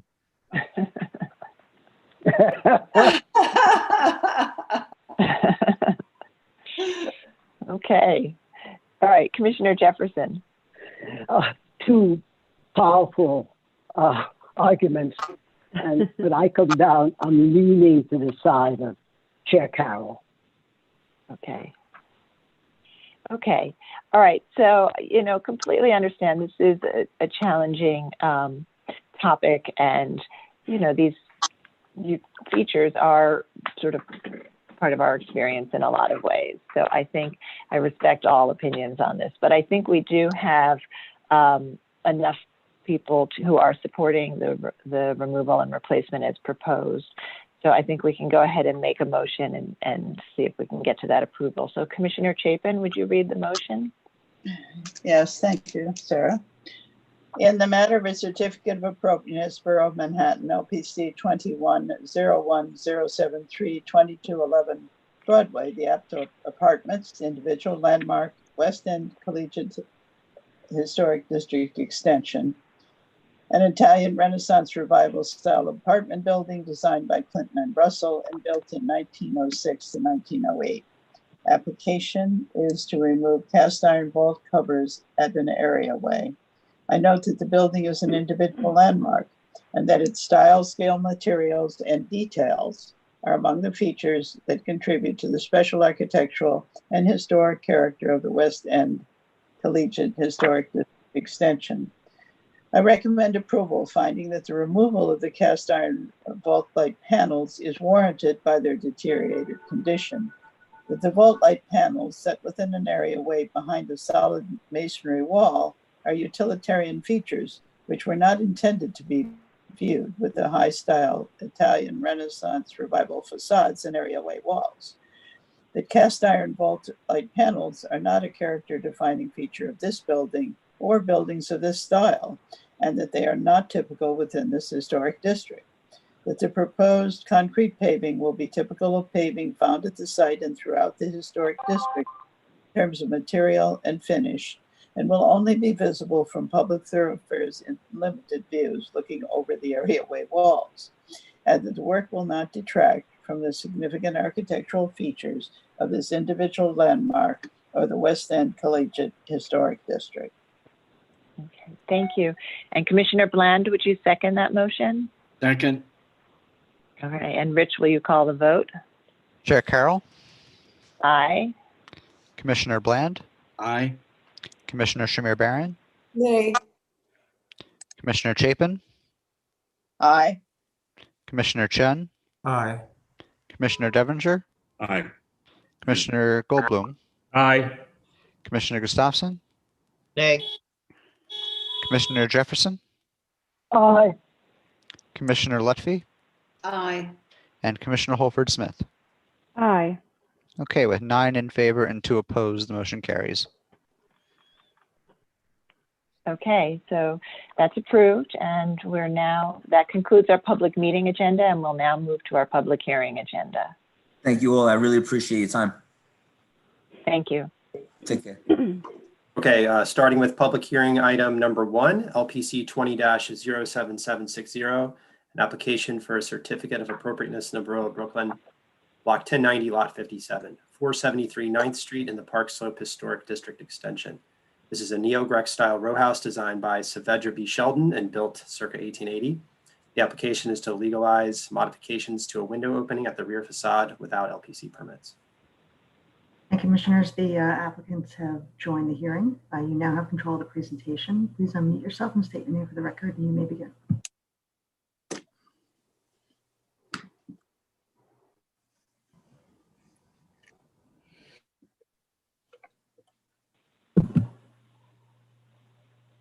If you could just please unmute yourself. Yes. Can you hear me now? Yes, we can hear you. Okay, sorry. Hello, my name is Nicholas Brown. I'm the architect for 473 9th Street in Brooklyn. I'm here to review the legalization of the 3rd floor rear windows.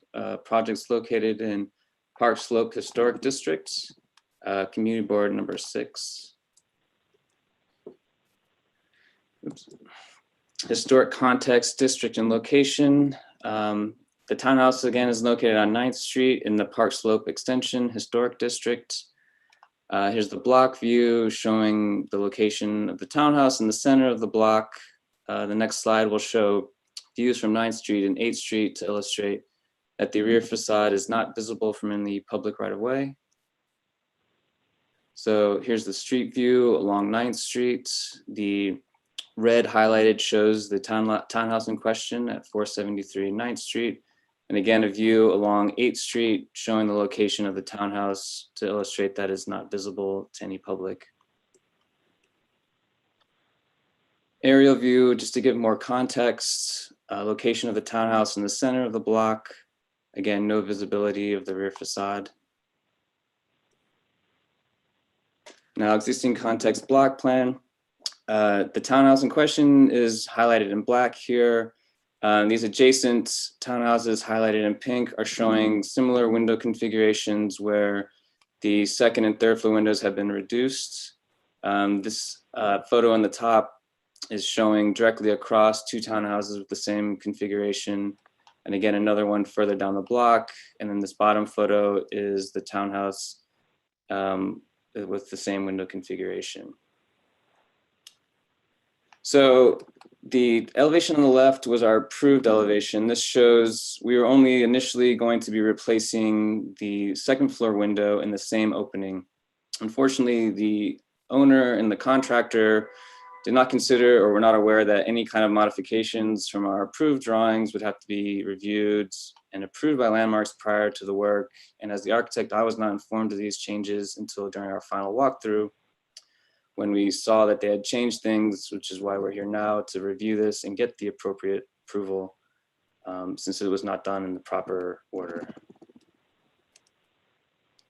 Existing photo, this shows the as-built condition of the rear facade, the smaller windows on the second and third floor. The client was saying the reason for this is he had concerns about privacy and for safety, since both these windows serve bathrooms on each floor. When we reviewed it with Community Board 6, they had a good suggestion of painting the windowsills to match the facade, so they kind of blended in and felt a little more harmonious, which I think is a good consideration. This other photo is again showing the view from 473 9th Street directly across to similar conditions on the block. I believe this is where the owner got the idea, but again, they didn't do it in the proper channels. They didn't let me know. These things could have been reviewed and approved prior to the work, but now we're trying to go back and get it legalized and done the correct way. And again, this is just another photo of the rear conditions showing that the block of townhouses that this townhouse is located in is also set back, less visible. Again, I just want to reiterate, the owner now aware that these changes made should have been reviewed prior to work, and that the architect should have been informed if they were deviating from the approved drawings. So I'm here today to hopefully gain the appropriate approval that should have been complete prior to the work being done. Thank you for your consideration. And that's it. All right, thank you. Commissioners, do we have any questions? Okay, Commissioner Jefferson, please go ahead.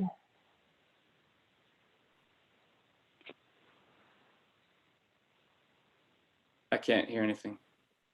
Yeah, you have to accept my request to unmute. Oh, there you go.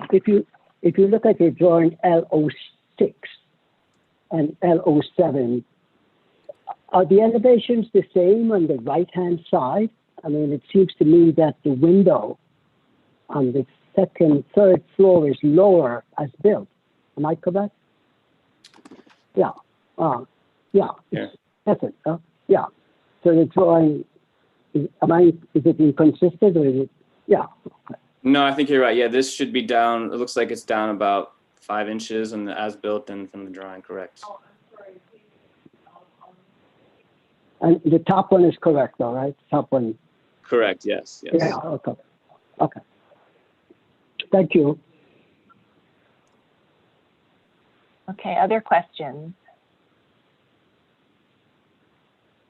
Okay. Why don't we move to public testimony and see if we have anyone here to speak. I do see a couple of hands, so I'm going to turn it over to our Executive Director, Lisa Kusavich, to walk us through the testimony. Lisa, I wasn't sure if you're doing it or Anthony today, but I'm doing it in the morning, Anthony in the afternoon. Okay, great. Great, thank you. And so we'll bring in George Calderaro first.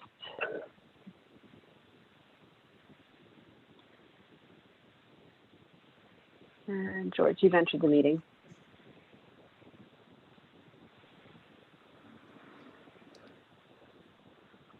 Good morning, Commissioners. I'm George Calderaro, Chair of the Preservation Committee of the New York Metro Chapter of the Victorian Society in America. Founded in New York City in 1966, the Victorian Society in America is dedicated to fostering the appreciation and preservation of our 19th and early 20th century heritage. The New York chapter promotes preservation of our historic district's individual landmarks, interiors, and civic art. The owners of 473 9th Street received a staff level permit in 2016. The permit was explicit, quote, that the windows at the top floor of the rear facade will not be modified, and clearly stated the penalties for doing unauthorized work. Commissioners, this house, one of a row of 5, stands in a very homogeneous block. Using Google Earth, we counted 48 row houses, as well as some small apartment buildings and tenements. The applicant has identified 4 other houses with upper level windows, which match the configuration of the window they installed illegally. But 10% doesn't seem to be enough to set a precedent, especially a bad one.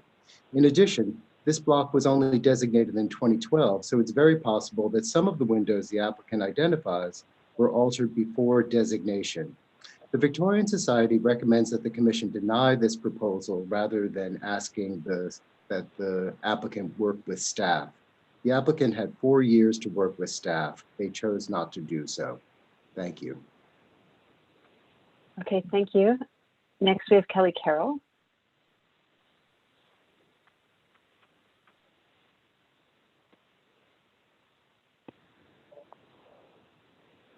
Okay. Good morning, Commissioners. Kelly Carroll for Historic Districts Council. These windows are inappropriate and the applicant should determine a better solution that follows the approved work from the initial permit. Thank you. Okay, thank you. And I don't see any other hands raised. Okay, thank you. And Rich, do we have any written testimony? We do have the resolution from Brooklyn Community Board 6 recommending approval on the recommendation that the rear window sills be painted to match the rear wall in color. Okay, which the applicant did explain to us. Okay, so I'd like to turn back to the applicant and see if you'd like to respond to any of the comments you've heard. No, I don't have any response. Okay. All right, Commissioners, any final questions? Okay, not seeing any questions. I'm starting to request to unmute all of you so that we can make a motion to close the hearing and begin our discussion. So Commissioner Devonshire, would you make a motion to close the hearing? So moved. Okay, and Commissioner Bland, would you second that motion? Second. Okay, all in favor, say aye. Aye. Aye. Aye. Any opposed? Okay, the hearing is closed. And so we're looking at modifications to window openings at the 2nd and 3rd floor. The 2nd floor technically would be eligible. They would reduction of the opening would be eligible for a staff level approval, although would probably work on the details with them. And the top floor, under our rules, the staff is not able to approve modifying window openings at the top floor at a row house at all. So it's before you primarily for the top floor, but also sort of looking at the detail and approach in general. So with that context, and I think there's a couple of ways to go. The community board sort of suggested painting everything out to blend it away. Another approach might be to have the opening read, even if the window is smaller. So I think it'll be interesting to think about how our discussion goes. So with that, why don't we go ahead and start with Commissioner Shamir Barron. Would you like to start this one? Oh, yeah. This is tough. I think that the window opening, the reduced window opening is a little bit of a problem still. And so at the top. So I actually think that the historic window should be reinstalled. Okay. The opening as well as the window. So you think, okay, so window and opening. Okay. All right. And Commissioner Holford Smith. Yeah, I find it just troubling as well. I think that the top window, especially the arch top and the recess and the brick needs to be brought back. I'm not sure how well that would work, with a smaller window installed inside it. So I might be persuaded that they should replace the window to match the original configuration. Okay. And I think that on the middle floor, I guess that's a staff, could be a staff level approval, but I think that the arch top and the recessed brick is an important feature that should be restored. Okay. Okay. All right. And Commissioner Chapin? Yeah, I basically agree with the previous commissioners. In this, although we allow modification to a window on the top floor, this is a very unusual modification, and you have, you know, a great consistency of the upper floor windows in these in this row and on this particular street. So I think they should just restore the original window with the arched, with the arch. You know, that's what I think is in this case.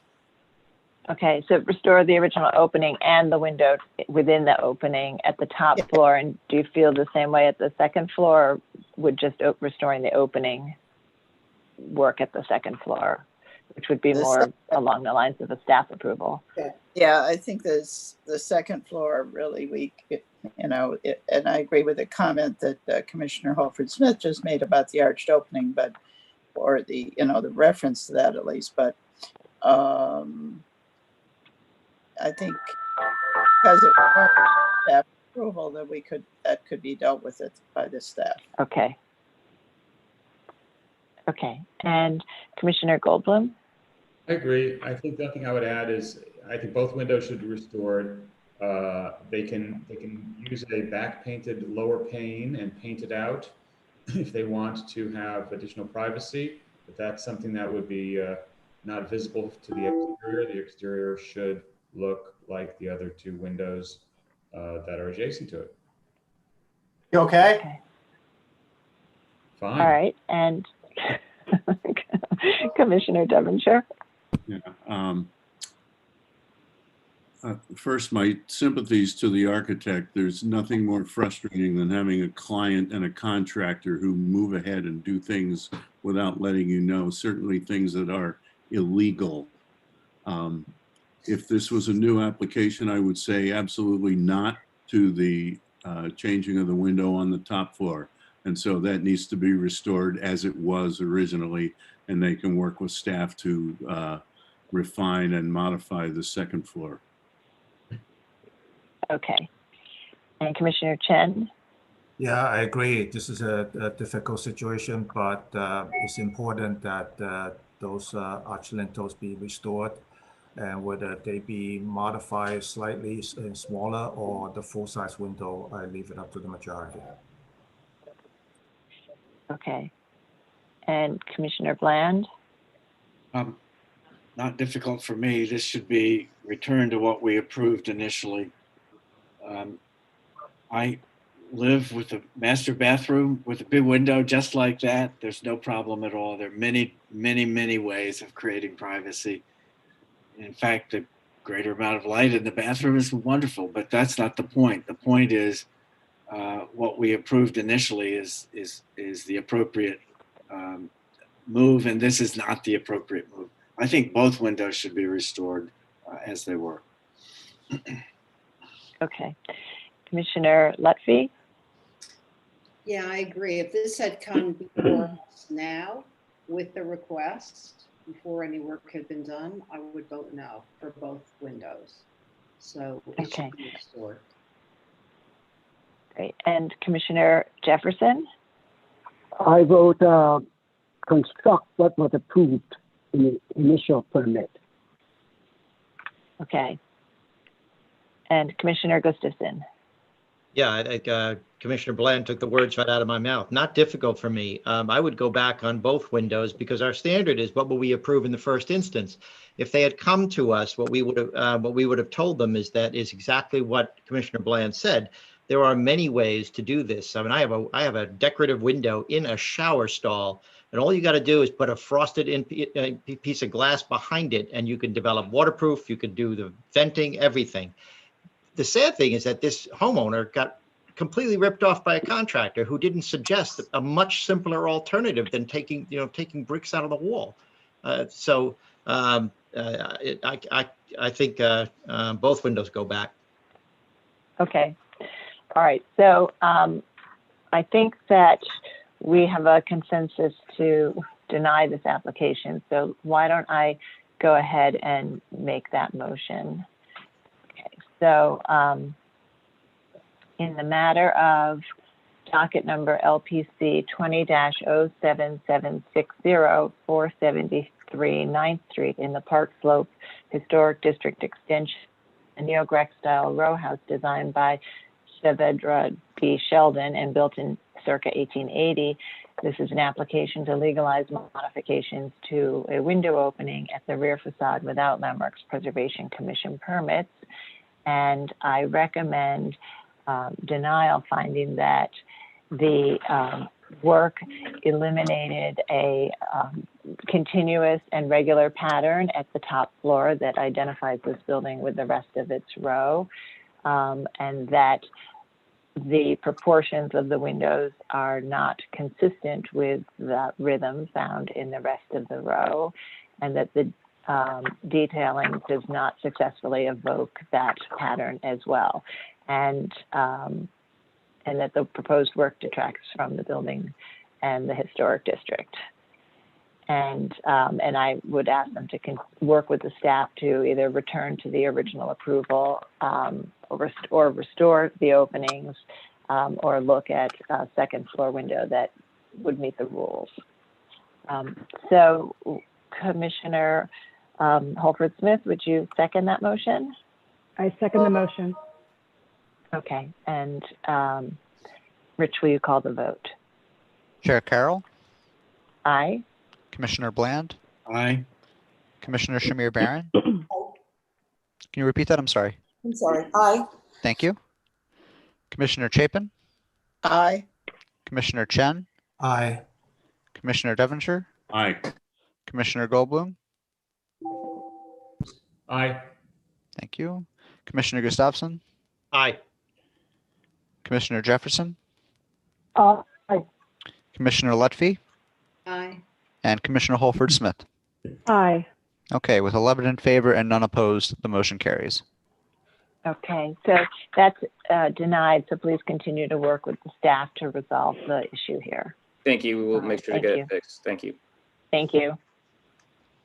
Okay, we're going to move to hearing item number 2, LPC 21-05419, an application for a certificate of appropriateness in the Borough of Manhattan, Block 73, Lot 11, 95 Marginal Street in the South Street Seaport Historic District.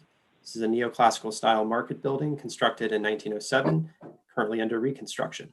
The application is to install signage. And Commissioners, the applicants have joined the hearing. You now have control of the presentation. Please remember to unmute yourself and state your name for the record, and you may begin. Great. Thank you, Edith.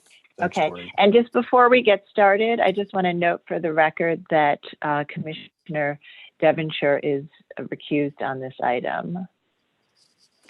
Thank you, sir. Okay, thanks. I'm George Giaquinto, Senior VP of Development for Howard Hughes. The last time we were in front of the Commission for the Tin Building was when we got our original certificate of appropriateness back in April of 2016.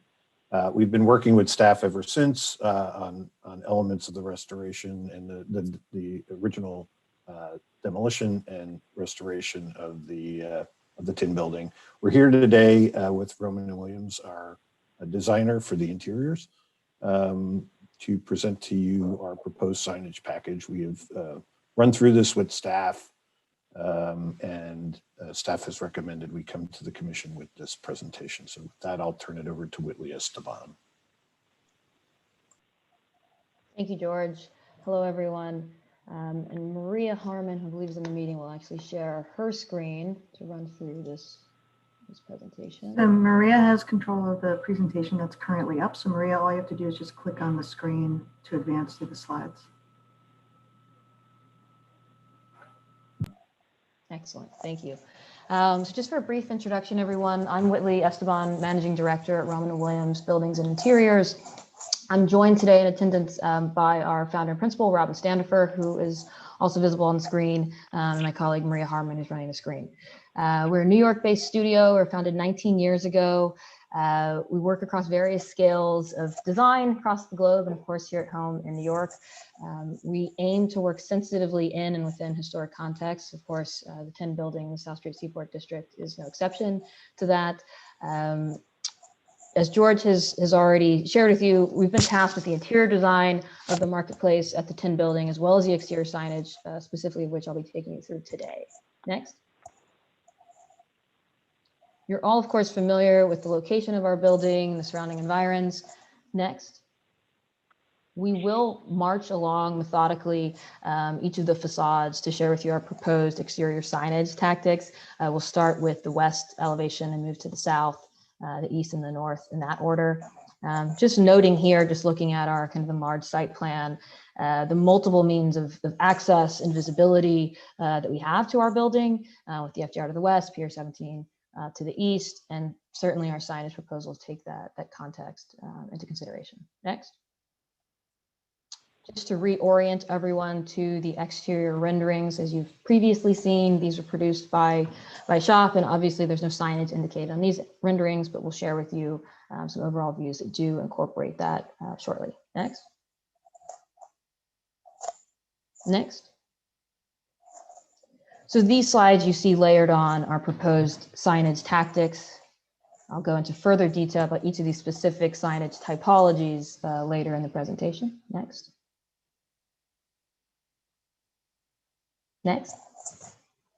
Some further nighttime diagrams or illustrations indicating location as well as illumination at the exterior.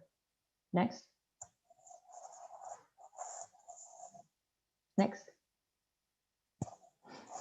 So, obviously I think the opportunity and the challenge here, specifically about the signage, is to acknowledge the legacy of the 10 building, but then also to carry it forward with its new use as a vibrant marketplace. Next. So it's a little difficult to see in some of these views. The left-hand view is slightly more clear, but there's certainly a history of prominent signage of a certain quantity and of a certain diversity along the facade itself and in the historical use of the building. Next. So this deeper history of the building, its commercial use along the riverfront, certainly has inspired us with our new proposals for exterior signage. Next. These particular tactics along and below the canopy that are seen here next in greater detail in these following views, to us, in our view, are a successful combination of various tactics to communicate to visitors and users of the marketplace what's on offer within. Next. So much of this neighborhood context that we'll share with you following, that I'll try to run through pretty quickly, should be familiar to you. And next, what we're really kind of sharing with you all is our own analysis and exercise in studying appropriate tactics for visuals and for signage throughout the district that are already in place that we might learn from and we might take inspiration from for our proposed signage. Next. So we're calling each of these tactics a distinct typology, and this language is consistent through the rest of our signage proposal. Next. So much of what you're seeing here, again, these are examples, but we're taking some pretty direct reference and inference points from these examples, from the gold leaf directly on the glazing of the storefront, for example, for the blade signage mounted directly to the facade on the right-hand side of this example. So again, raised lettering in tandem with gold leaf. Next. Gold leaf directly on the storefront, further examples of blade signage. All of these examples directly in and within the district that we belong to. Further examples of blade signage, in particular mounting applications below canopy, as the two right images indicate, and then off of the sort of post that you see on the left hand of the trading post. Next. So this is one particularly inspiring typology of exterior signage. In our view, we think of it distinctly New York in character, distinctly commercial in character, and you'll see further examples of this as we move through our deck here. Next. Next. So these are diagrams that really are indications of the zones and the typologies of where the signage will be located. Next. Again, in keeping with what was seen in the prior submission, we've indicated here as well the allowable total square footage per zoning, the maximum allowable height, just some of these parameters to guide us through our own design process. Next. So just to recap, building identification signage, blade signs, canopy signage particularly, and then display windows. Next. Along the shorter facades, the south and the north, there's obviously no canopy, and the singular building identification is located in this central zone, as we've indicated here. Next. Next. So finally now, we're going to show some examples of contemporary examples for the most part, as well as some historic that tie into our specific proposals. So you'll see a varied combination of these signage tactics. And one of the primary design considerations worth noting as we conceived of and designed our own proposed exterior signage are these multiple vistas, view corridors, and points of access that visitors will be approaching our building from. The context of the 10 building has certainly changed pretty dramatically since its original siting. And in order to balance the commercial needs of the signage that we're proposing, as well as a sensitive approach that addresses the historic character of the building, was obviously the kind of overriding goal with these tactics here. So these are examples of extruded metal letters backlit with the halo light. So the letters themselves are not illuminated or not self-illuminated, only from the rear and from a concealed light. Next. Further examples of this building identification tactic that we had identified before. These the two left images are from New York. This example on the right is not here in the city or in any historic district, but particularly for the texture of the facade and the painting directly on it, we felt was a relevant contemporary example to share with you all. Next. Further examples, the sort of mercantile commercial association that we believe the painting directly on the facade has with it. Next. Some historic examples, both relevant to our context as well, and in New York, of signage directly above the canopy itself in terms of location. The example on the right-hand image is exactly extruded metal letters, very similar to what we are proposing. Next. So we're well aware that many of these examples aren't specifically located within New York. We are looking at sort of a broader expanse, especially with the global orientation of the marketplace and its offerings. We're still finding some really inspiring references in the center and the right-hand image that are not located in New York for this particular tactic. Next. Additional examples of blade signage, again, directly mounted on the right-hand side below the canopy as we're proposing, and on the left-hand side directly from an example on South Street. Next. Some more neighborhood examples in the center and on the right-hand side of the gold leaf lettering directly on the glazing of the storefront. We would have been remiss not to include Sloppy Louie's, taking some direct inspiration from this here. Next. So these three examples here are neon signage, especially with our considerations of this being a marketplace that, hopefully in due time is very vibrant and activated in the evening hours. This additional layer of neon signage in a few select locations, we feel could really help accomplish our goals of orienting visitors to the particular venues on offer within. The center example specifically being from the Fulton Fish Market. Next.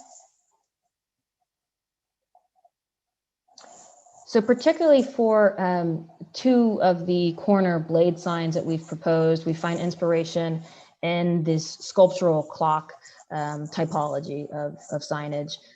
We've got a sizable footprint, no doubt, at the Tin Building, and with all of the bustling activity that's hopefully still going on at Pier 17 and from below the FDR, we love the notion of some of our signs as sort of intuitive wayfinding, creating a meeting point, for example, for visitors to our building. Meet me at the clock, etc. Next. Again, building on these ideas of inventive and recognizable icons, we love the notion of a logo or a symbol as another tactic for blade signage. The example on the right here, directly taken from Bolton Street. Next. And before we get eagerly to the drawing, to the specific design proposal that we'll share with you, I wanted to give everyone some context to the building itself and the brand identity that's been established. This has been in development with Howard Hughes, with the operations team, with Muka Design specifically for the design of the overall branding and the graphics. What I hope may be evident in sharing this with you all is that even baked into the essential identity of the project is the history of the Seaport and of the Tin Building, the maritime commercial activity that really brought this all to life. And even down to the name itself, which was worked on for several intensive months, the team kept coming back to this iconic name of the Tin Building, which was derived from the architecture itself, really. This anchor and the seal logo was developed precisely with all of these aims in mind.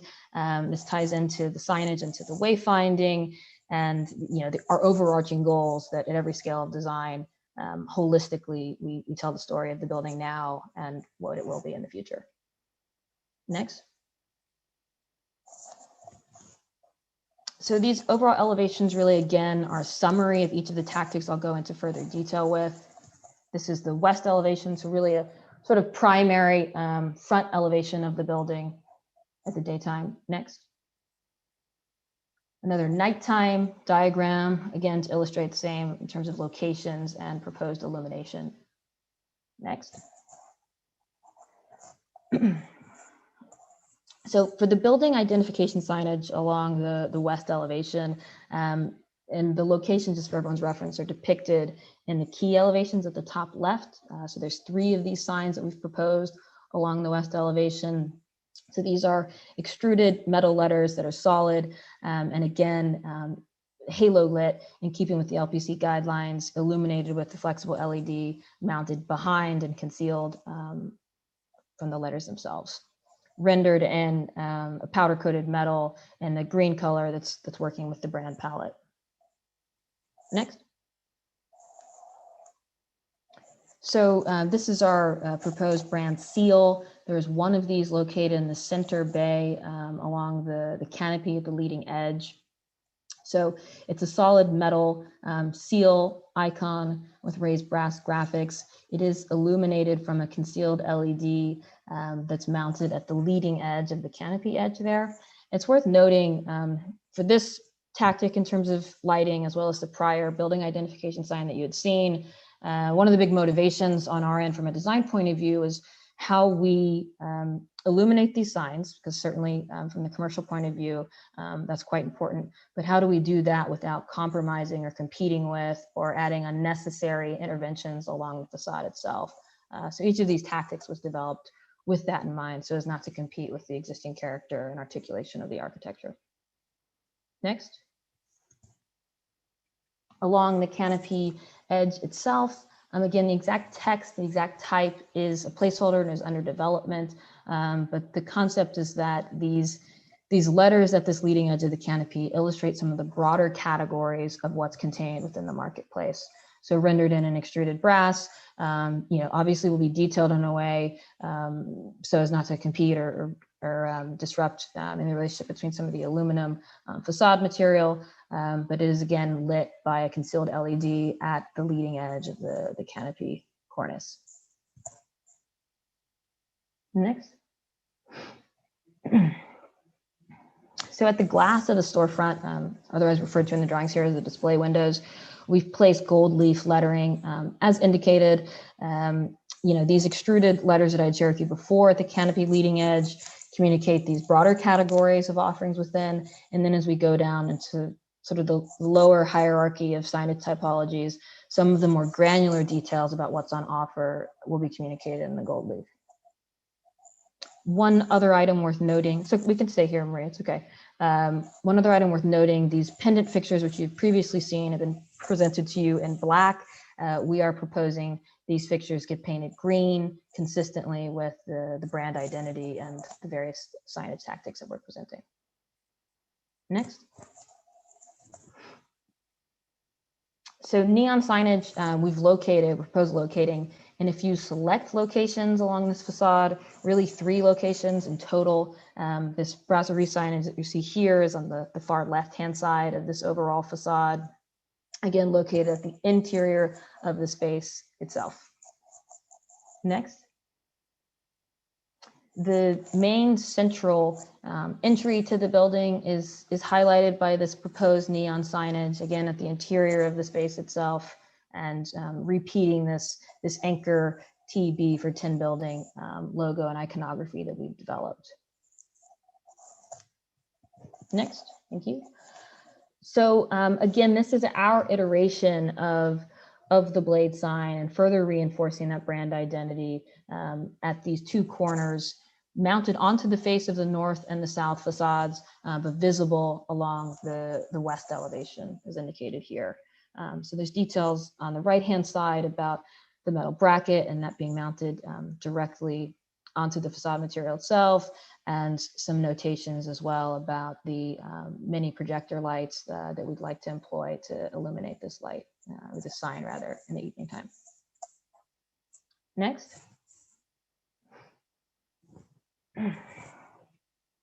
So again, this is an overview of that south facade. Summary sheet here, and we've totaled in the upper left-hand corner the proposed signage tactics against the allowable total area.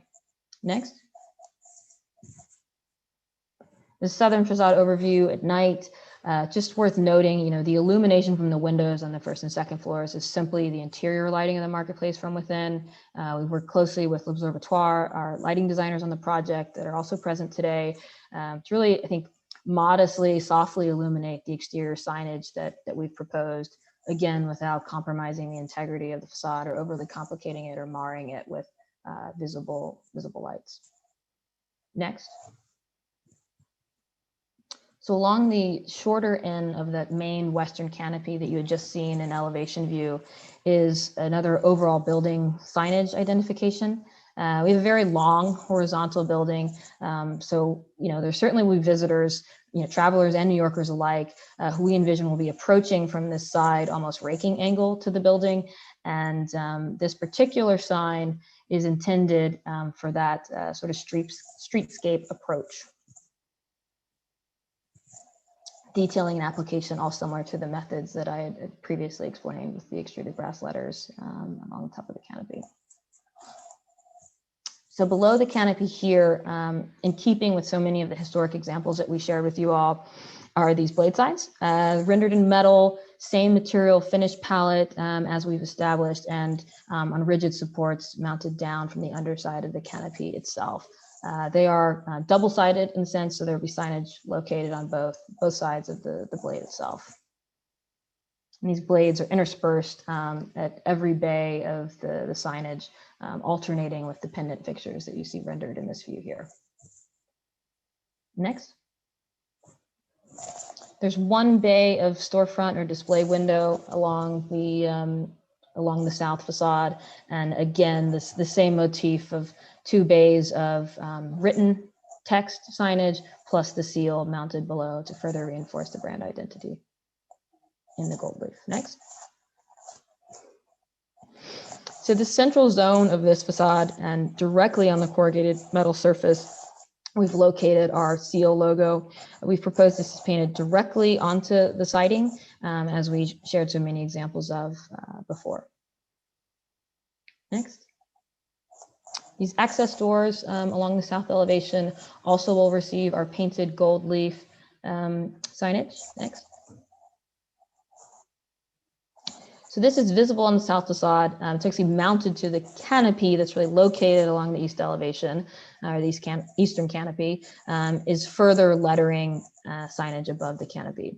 So this is an indication of the interior lobby area within that we've agreed with SHPO to pay homage to the building's historical use. The word itself is a placeholder and is under development, but of course we intend to have a sign to highlight this area. The intention is that there'll be an artistic, more specifically a photographic retelling of the history of the tin building located within this lobby that I described. Next. So eastern elevation summary overview. And again, there are two canopies located on this facade, not quite as prominent or long as that of the western elevation. And you're seeing a slightly different combination of signage tactics proposed along this facade, but in keeping with what you saw on the western elevation. Next. The nighttime view to indicate these concepts and their locations. Next. So along the eastern elevation, we have two building identification signs proposed, consistent with the detailing that you had seen on the western elevation. Next. The seal logo that you saw one of on the western facade was proposed in 3 locations along this eastern facade. The seal itself is lit from a concealed LED that's actually at the sort of bottom lip of the seal itself, just in the thickness of the metal seal. Next. At the southeastern facade, this is our version of a clock-like sculptural sign. This is the one, aside from the neon signage that's really located at the interior, this is really the one signage typology that's self-illuminated on the building itself. Next. So there are 2 proposed locations to indicate the museum or whatever the actual text becomes. This is along the eastern elevation view here. Next. And then the one neon sign along the east elevation is indicated here as this particular venue or offering has a Dutch door and a counter that a customer can walk directly up to. So evening time ice cream, that sort of thing. And the intention behind the neon signage is that it's a means of orientation at nighttime for customers to approach the building. Next. Finally, along the north elevation, this overview indicating our locations here, perhaps the most modest of all 4 of the facades in terms of the proposed exterior signage. Next.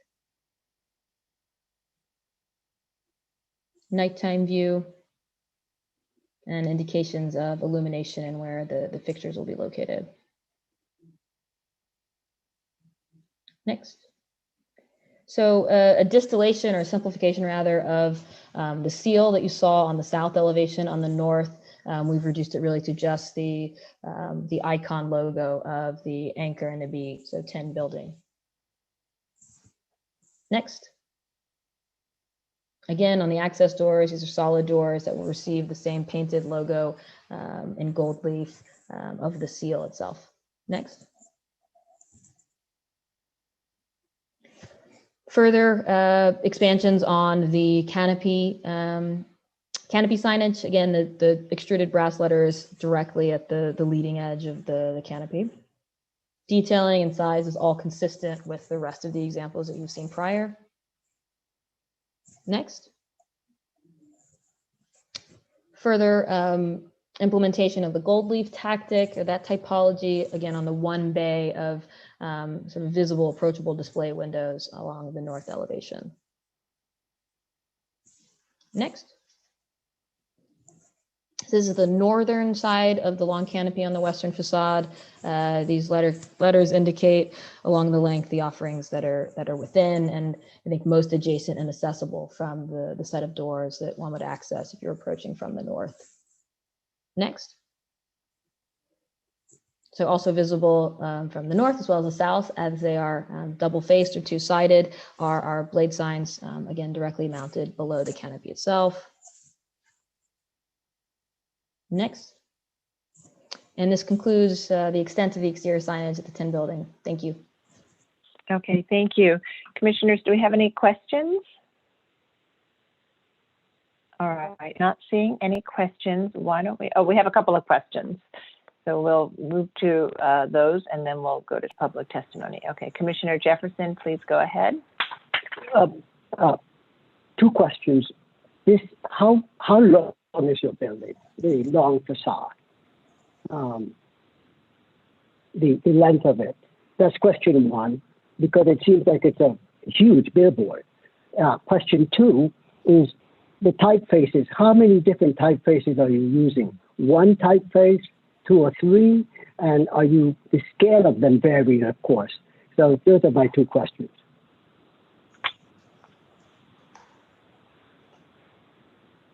Thank you. The length of the facade, George, I just want to make sure I have that information correct.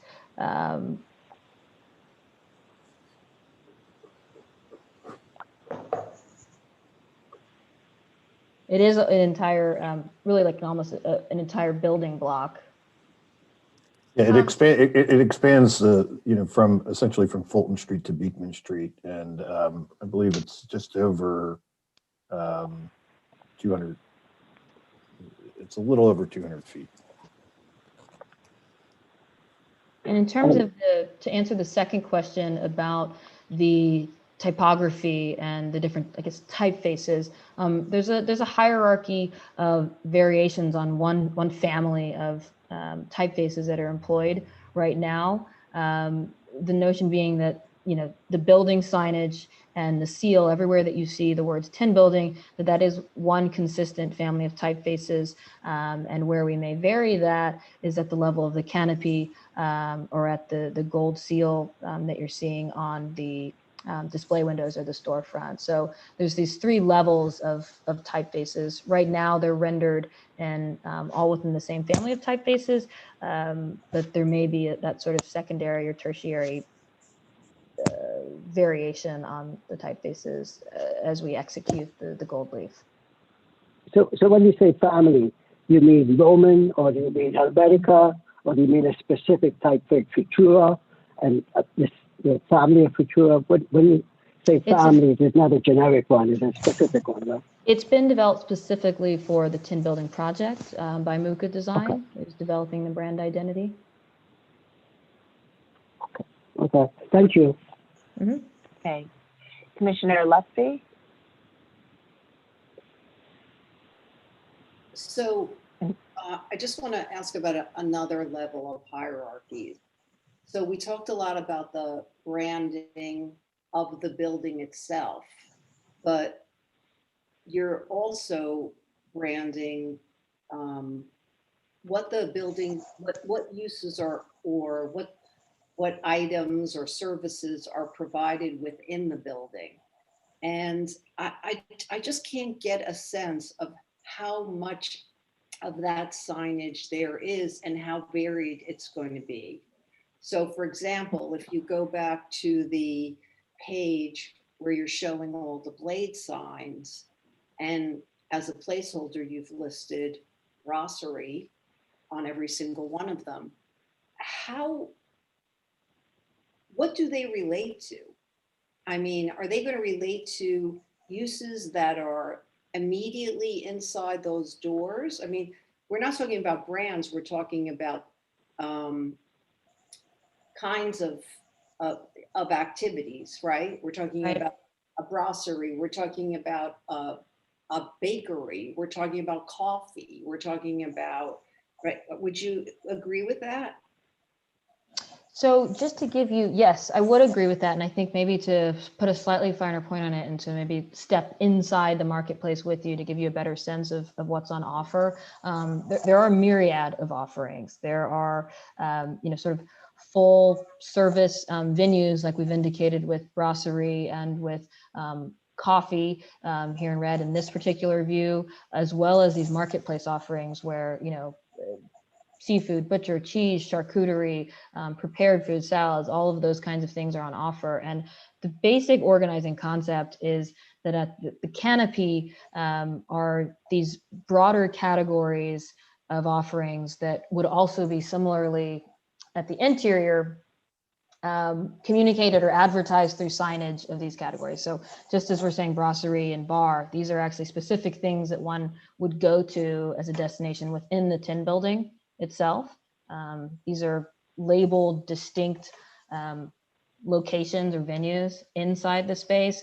And then when you break down to that tertiary hierarchy of what's on the display windows, that's where we'll list what might be on offer within the brasserie or at the bar or at the fish market / seafood counter. I'm kind of describing things in abstract. I hope that might make sense. Well, it's sort of like when you go into a place like Italy, where everything's under the same umbrella, but there are, or Grand Central food Exactly. There aren't necessarily smaller businesses there, but there are different areas where you can go. So how many blade signs are there then on the front to promote what's inside? I believe that's 20. Okay. And then how many signs around the building itself do you have the identity of the building? And So, meaning in their various forms, like some of them are medallions, some of them are hanging kind of blade logo signs. How many? Some are painted on the walls. I'm just trying to get a sense of how many there are. Right. So on this facade, there are 5 total. And I'm just going to do the count out loud for all of us. So there's 5 on the western elevation. On the south elevation, really there's 1. So that's 6 total. Thanks, Maria, for going through that with me. I'm sorry, there's 2. So that's 7 total. Then we've got along the east elevation, another 5, so that's 12. And then along the north elevation, we really have 1. So that's 13 in total. And I'm using the building identification signage, as well as the blade signs at the corner and the painted signage directly on the facade material and the seal, all wrapped up into that count. Mm-hmm. Okay, that's great. Thank you. Mm-hmm. Okay, other questions? Okay, I think for now we don't have any other questions. We may have more after testimony, but we'll turn to the public testimony portion of our hearing, and I'll turn it over to Lisa to walk us through the testimony. And if you're here in the meeting and would like to speak on this item, please raise your hand. We will begin, as always, with anyone who signed up in advance. Okay, great. And we had one person sign up to speak, and that's George Calderaro, who I have brought in already. Hello again, Commissioners. George Calderaro from the Victorian Society, New York. The Victorian Society finds the proposed sign program to be generally sensitive to the building and the district, with some exceptions. We count more than 20 instances of the tin building identifier signs, which seems excessive. We suggest that the large second floor tin building identification signs be reduced to 1 per elevation. That would be more than enough. Although some commercial buildings were historically covered with signs, that was not true for the classical style tin building. And in any case, repetition of building name signs was never typical. We also find the halo lighting proposed for these signs to be the wrong aesthetic for this building and district. No examples of such sign lighting within the district appear to be shown. Other types of lighting may be appropriate, as would no lighting. Another concern is the size of some of the proposed neon signs on slide 42. When illuminated, this sign would be far more prominent than it's rendered in this view. Public clocks are usually a welcome addition, and the bracket clock shown is no exception. However, the design for the clock, for the dial on this clock is unreadable, and an unreadable clock is worse than no clock at all. We note that there are 12 letters in TINBUILDING, including the space between words, and that yields the perfect and traditional, according to our orologist member, way to spell out the name on a clock dial. Thank you. Okay, thank you. And I don't see any other hands raised. Okay. So Whitley, would you like to address some of those comments? I'm sorry, Sarah, do we want to note, we did receive? Oh, yes. Thank you, Rich. Yes, please let us know about the written testimony. Sure, we did receive a resolution from Manhattan Community Board 1 recommending approval, but also asks that we ensure the signage and all the details that is built and match the details as presented. Okay. All right. Please go ahead. Okay, thank you. Certainly as it relates to the quantity, or rather the comment about the repetition of building identification signage is something worth noting, and we can certainly study it. I think just to reiterate, one of the challenges of the prompt here in designing exterior signage that addresses the multitude of approaches and views that one might either see or directly access our building from is the change in the context in terms of the FDR. The reality is, looking at this elevation, the FDR as a human being at human scale, standing and viewing this elevation, it's not something that's actually physically maybe possible with the FDR either above you or just behind you because of the siding of the structure. So the quantity in the specific locations has been generated and has taken that into consideration. It's something we can certainly study and review, but we're sensitive to user viewpoints and access points as it relates to that. And what you're seeing in terms of quantities, I think really comes from that approach and that consideration. Okay, and Commissioner Shamir Barron, did you have a question? No, I thought I saw your hand for a minute. Okay, any other questions, commissioners, before we close the hearing? Okay, I'm requesting to unmute all of you so that we can close the hearing and begin our discussion. All right, so Commissioner Lutfi, would you make a motion to close the hearing? So moved. Thank you. And Commissioner Shamir Barron, would you second that motion? Second. Okay, all in favor, say aye. Aye. Aye. Aye. Any opposed? Okay.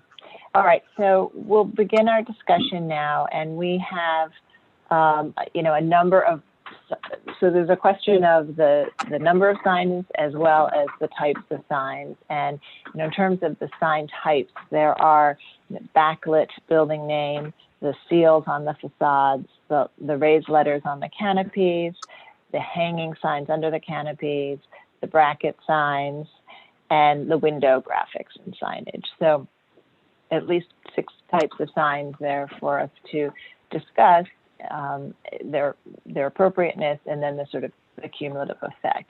So Commissioner Gustafson, would you like to start this one? Commissioner Shamir Barron, did you have a question? I did, and I'm sorry. May I ask it just still? Sure. I changed my And mind we'll see if maybe the staff can answer it. Okay, go ahead. So I need to understand the one sort of historic signage information that we have is where the signage is on the lip, on the edge of the canopy, and I just am wondering, am I missing something? Is there, or do we not have any of that in this proposal? And if so, why not? You're correct in observing that, and we have not proposed. We need to reopen the hearing. Sarah. Yeah.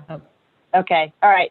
Okay. I'll make a motion to reopen the hearing. And Commissioner Jefferson, would you second that motion? So second. Okay. All in favor, say aye. Aye. Aye. Aye. Any opposed? Okay. Go ahead and answer. Thank you.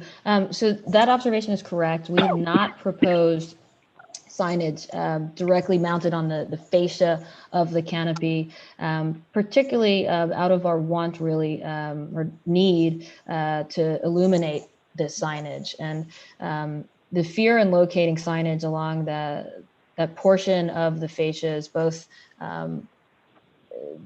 the difficulty with which we would illuminate that signage in a way that didn't compete or mar the character of those profiles, as well as the limitations in terms of the vertical height of the lettering of the signage. Okay. I think you also showed us, just in terms of historic photographs for this building, some neon signage at one of the stalls or at one of the openings in the below, and then otherwise examples throughout the district. Okay, so I'll make a motion to close the hearing again. Commissioner Lutfi, would you second that motion? Second. All in favor, say aye. Aye. Aye. Any opposed? Okay, so now we'll begin our discussion. Commissioner Gustafson, would you start? I have a feeling that as we go around the table, we're going to be addressing a whole variety of different aspects of this signage. So I'm going to just start with the one that concerns me the most. I think if you can go back to that view there you go. Whoop. Oh, there you go. That one. I think my biggest concern is that is that on the major overall signage, there's too much of it. And it is unnecessary. I mean, this view shows you that you actually can see what one tin building sign on this facade would be completely sufficient, as opposed to three. The same may be true of the medallions. We can't see the other point of view coming from the opposite direction. That might tell us a little more.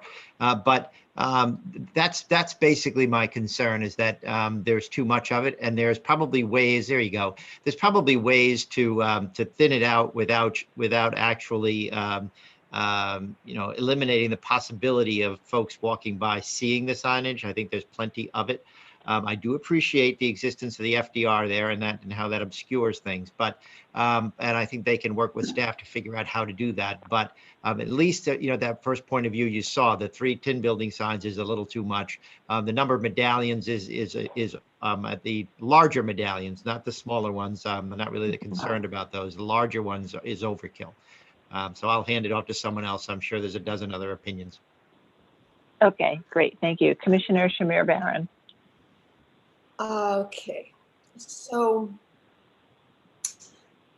a couple things. Firstly, I want to go back to a comment made now long ago earlier in the morning by Commissioner Goldblum about about issues of cinematic and the extent to which those are preservation. It's interesting because in this context, because this architect, Roman Williams, is both brilliant at this, but also shows up the problems. Roman Williams, the founders were set designers and film set designers. And so they get how you make the feeling of a style, the feeling of a time. But it also has to do with this kind of fetishizing of that style. And this is an interesting place that we engage all the time, or we're working against, I think, often, right? How far do you take that stylistic fetishization? And so that I'm bringing this up to say that I inherently trust this designer's sort of analysis and presentation again of fonts, of the interpretation of historic signs in contemporary contexts. So all of that, to me, I trust them in this, and that this is what they do. They're able to kind of reconstitute a historic feeling.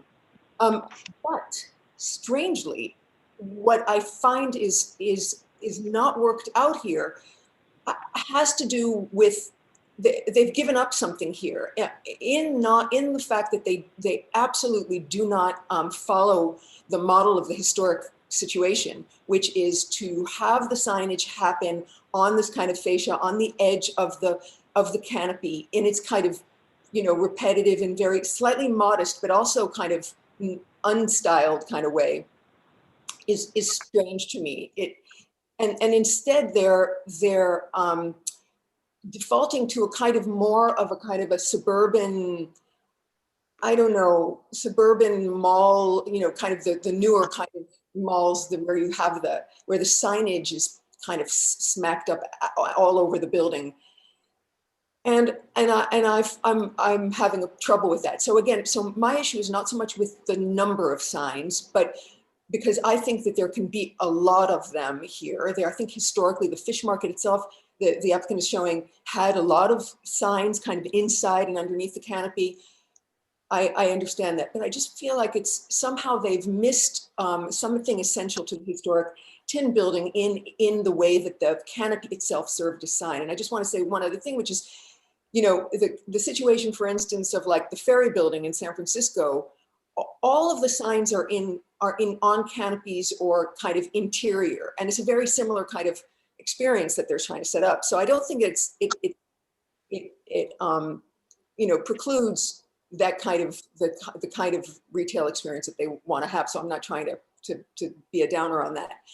It's more about the canopy and the feel and the historic use of that architectural element to advertise the function and the building itself. Thank you. Commissioner Holford-Smith?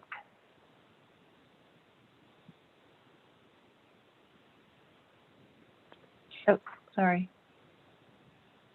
I think Commissioner Holford-Smith, are you there?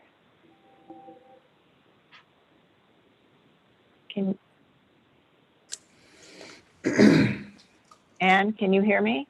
I can hear you. Can you hear me? Yes, now I can hear you. Sorry about that. In concept, I think this is, they've taken a very good approach to the building. It's a big building, and I think it can take quite a lot of signage, and I think it's very inventive what they've done.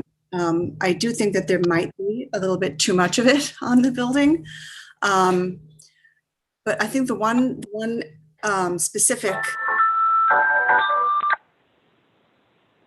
items that I'm troubled by are the halo lit letters on the building.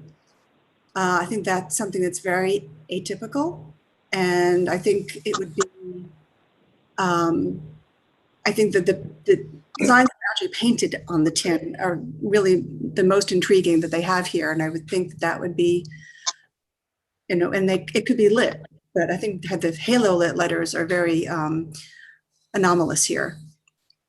And I think also the repetition of the blade signs underneath the canopy. I know, of course, they're saying the same word right now, but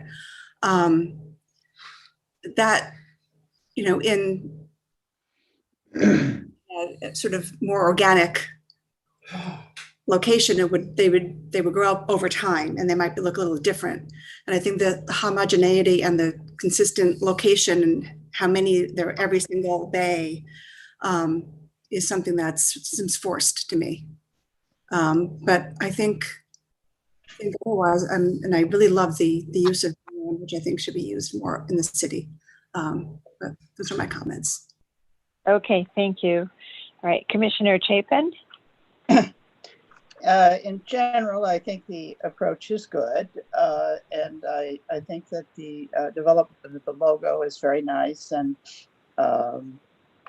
I also agree that the clock is a good idea, and I think Victorian Society's comments were relevant.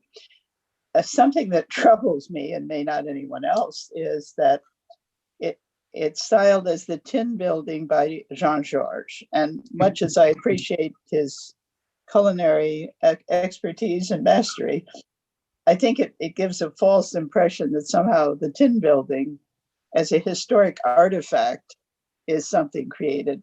This is not the architect, this is not the builder. I don't have a problem with using the name in the logo, which I think kind of makes it more clear what's going on.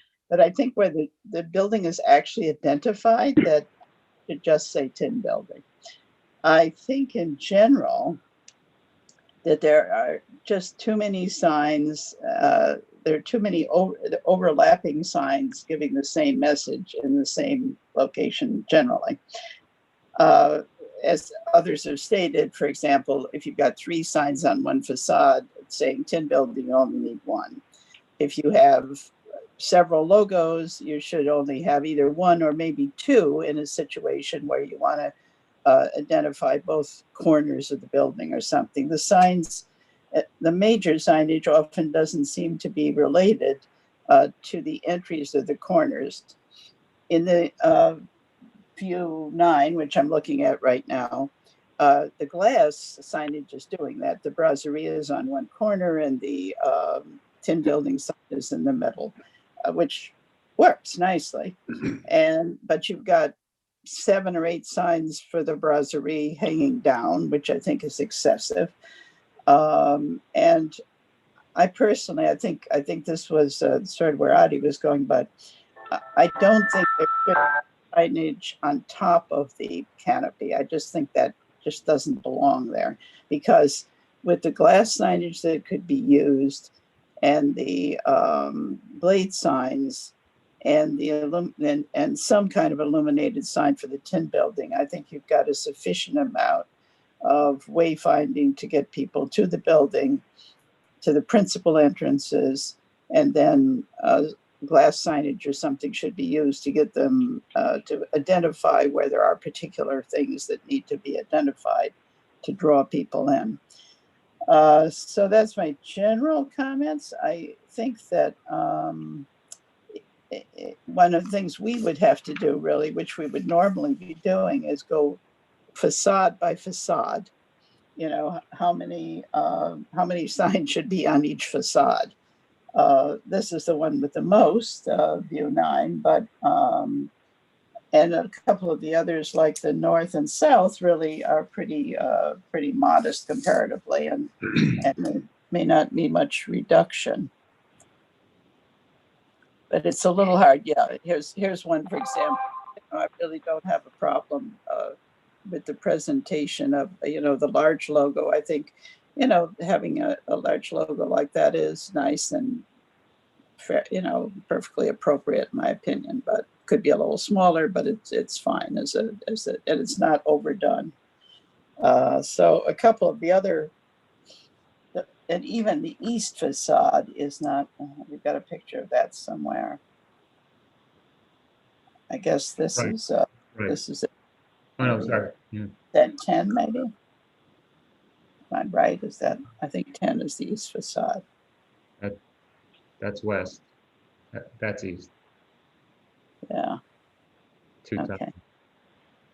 Anyway, so as I said, I basically just think there's too much signage where you've got 2 or 3 different signs pertaining to the same thing. And let's say in when you've got 3 logos and 2 tin building signs on the side of the building where the museum is planning to be, you could have 2 logos and 1 central on that aspect, in my opinion.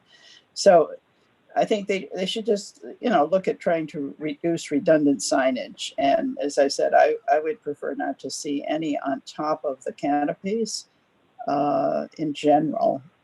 The one where the museum is might be okay, but having several signs on the western aspect, I think just along with the blade signage and the signage for the windows just is too much from my perspective.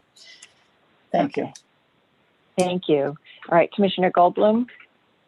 Thank you. COVID, I've been spending a lot of time watching TV, and I've seen now 3 movies from the 30s and 40s that show the Seaport in what we would now call the period of its historic significance, and all of those times portrayed the Seaport, either accurately or inaccurately in terms of the physical portrayal, as a scary, smelly, nasty, dangerous place. And I think I agree with Adi that, and I really admire the work of the architects here, in general, but I think that they've plugged into the wrong stage set. This is the Rouse Faneuil Hall stage set as opposed to the South Street Seaport stage set. And this has got too much and not enough and wrong signage. It's got too much building identification. And the Victorian Society is correct as far as I can tell. I cannot see any signage that was ever on this box of a building, except for the plaque signs that were on the back at the top, and except for the signs that were on the edge of the canopy. Now, so I think that the tin building by Jean-Georges signs that are at the second floor level, that are in raised metal, should be eliminated completely. I don't think there's a place for it. I certainly don't think that raised backlit letters have any place on an industrial building in a nasty neighborhood. That's landmarked for its nastiness, for its place as a working class place. It's the archetype of posh upscale signage, and I think that to go back to what some people were saying about the edge of the canopy, I think that's completely right. The fact that the new market took the same style of text as the old tin building, namely plaques of a similar height to the height of the fascia, placed at the edge of the fascia, unit by unit, tenant by tenant, for a series of small tenants, is what this building is historically. I think that is the precedent that should be drawn upon. And I think that the analysis that they did was beautiful and was really illuminating and very interesting, but I don't think it was focused enough on this building in this place. I think that the harmonization of fonts, while beautiful, is incorrect for the same reason. I think you kind of want a cacophony down low, at the edge and below, representing the tenants. The tenants should have, I think there can be plenty more neon. I think there can be plenty more blade signs.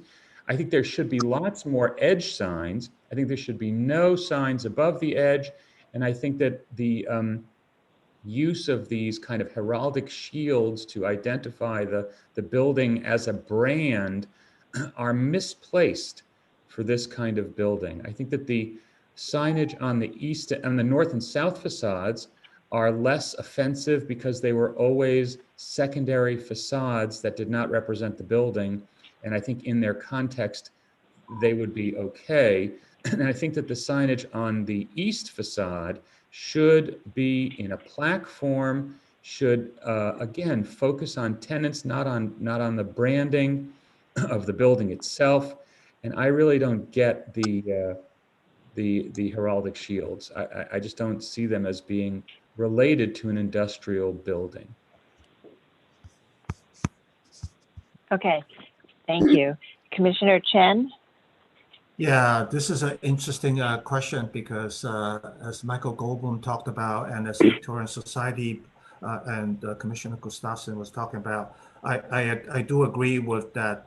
You don't need 3 tin building brand to be saying that. But however, I do say that since this is a highly visited location for New Yorkers that are trying to find their way out of town visitors, they may not know as well as we do that what building this is. We may know the building well, but for the people that are cut off by the FDR Drive, as Michael Goldblum talked about, the dark and dinginess and the scariness. I remember my friend used to go to the fish market at 3 o'clock in the morning. It's not the place you feel safe wanting to go there. And then, so I think it's really much about the context, what purpose you want to achieve. I think there is a certain element of wayfinding as well as identification. And some of the commissioners' comment were right on the point, which is that really is in the context of, who ultimately are these tenants. And I do agree with Commissioner Goldblum's comment that the typology and the font should be varied because it should not be a uniform one. And I agree with Diana's comment about, a nice logo on the side of the the narrow side of the building is appropriate. I don't think I have any problem with that. And given how dark it is, I have trouble a lot of times in New York finding the building because a lot of letterings are missing. For example, a lot of numbers are missing, and it frustrates me to walk around the block and couldn't find the building, and I know I'm in the neighborhood. And I'm a New Yorker here for over half a century, and if I can't find a place, it is a troublesome indication. So I think I pity the visitors that are coming internationally that are going to be coming down here, and they will be lost, or if you want to find the right entrance. So given the magnitude or the size of the building, I do agree with many of the comments. I think some of the signs are excessive, especially the repetitive sign. But I find that if it's an area where it's so dark and you cannot see the lettering, I have no trouble with some sort of backlit to help people identify the building, especially at night. And so I so those are generally my comments at this moment. Okay, great. Thank you. Commissioner Lutfi? I also agree with a lot of the comments. And this is, I think what the applicant said, but this is a wonderful building. Just everybody has said it. We're not quite in the same time period where I don't think where the South Street Seaport and the wonderful old fish market and all those other purveyors, we're not in that time period anymore, and I don't really find the South Street Seaport personally to be a scary place at night. I don't know if that is the case, but I never feel that way. I think, as Addie and several other people said, we have to be, and even the applicant has to be concerned about, possibly the mollification of this particular building. It happened once with Pier 17 and it was a disaster. Well, not in the beginning, but over time. Also, the person behind this, Jean-Georges, in addition to the wonderful designers, he's a master. And I am sure that a lot of, he's a master at not only his experiences, I'll call them, but also how we experience them, especially once we get inside. So I'm assuming that on the inside of this building, there's going to be a combination of wayfinding and also an experience that you have as you move through it, not unlike how you feel. It's going to be a little confusing. It's what these places are about. When you're in, Italy and other places like that. So we're not talking about this, but I'm just referencing it because I think actually figuring out how you move through and what's going on is part, and the discovery surrounding it is part of the experience. So once you get in, then the question is, how much do you have to know when you approach the building? And for me, in terms of the signage and name of the building, the Tin Building by Jean-Georges, it's his brand. I don't think in terms of that overarching tier, just like any other major destination, we don't need as much of it as we have here. I agree with all of my colleagues. We don't need as much on the front. I definitely don't have a problem with what's on the side. In fact, I kind of like it because it's very understated and it blends right into the texture of the building, and it's large, so you understand what it is. So I think probably all, if not, except for one of the medallions, should come off the front of the building. They also don't need to be on the doors. I mean, it's just too much. And I agree, and I think Diana said this, that there's no reason to have those uses on top of the canopy. I think everything can be taken care of. It's redundant, it's distracting, it takes away from things.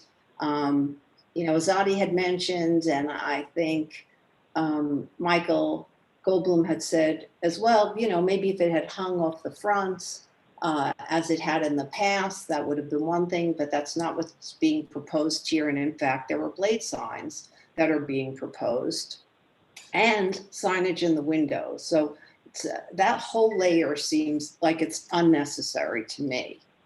And then in terms, I think one thing that I'm a little confused about, and this we don't understand because it hasn't really been communicated, and maybe it's because the names are not known, but I'm guessing it's not just going to say Brasserie Restaurant, that Jean-Georges is going to identify them like he does Nougatine and ABCV and his restaurant in the district and whatever, Central Market, whatever, so that each of these will, in a way, identify instead of a use, it will be a use, but it will be sort of through the name of it. I'm just guessing, I have no idea. So, and I think the number of blade signs should be examined and reconsidered, and that might have to be through discussion with staff in terms of what is going to be there and how much of it do we need. And then as that's determined, how much signage is needed on the windows. Because as soon as this is a glass opening. As soon as you enter, based on the images that we've seen, you're seeing even more signage. I don't want this to look like a beautiful CVS pharmacy store window. It doesn't make sense, and it's not consistent here. So I actually think it all has to be re-examined in that regard. And I would like it if the applicant came back and gave us more detail on the hierarchy and how it would work relative not only to the outside, but as it relates to what's going on in the inside, even though we're not dealing with the inside ourselves. I don't have a problem with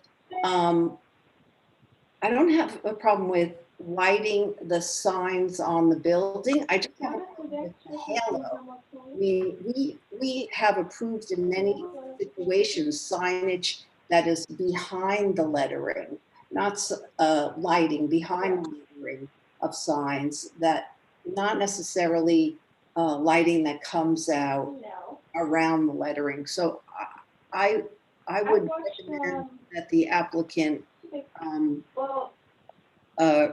revisit that in addition, and maybe there just needs to be a little more air, and maybe there will be some wayfinding on the outside that directs people to this destination.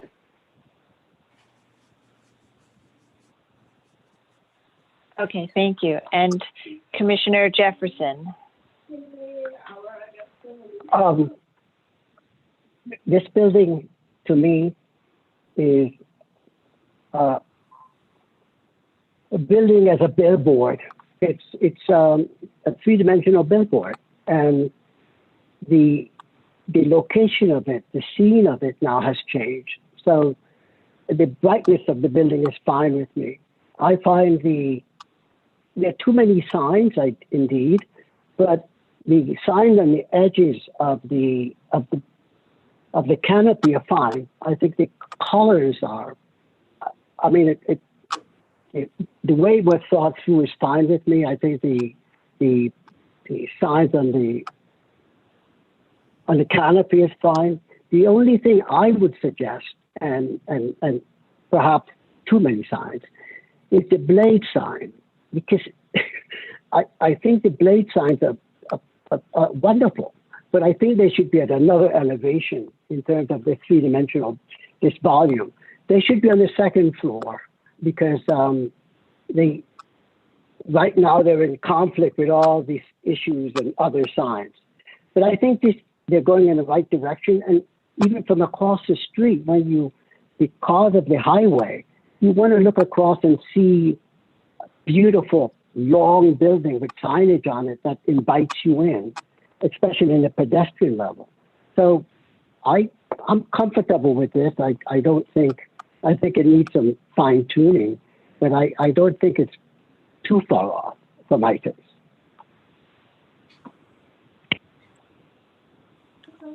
All right, thank you, commissioners.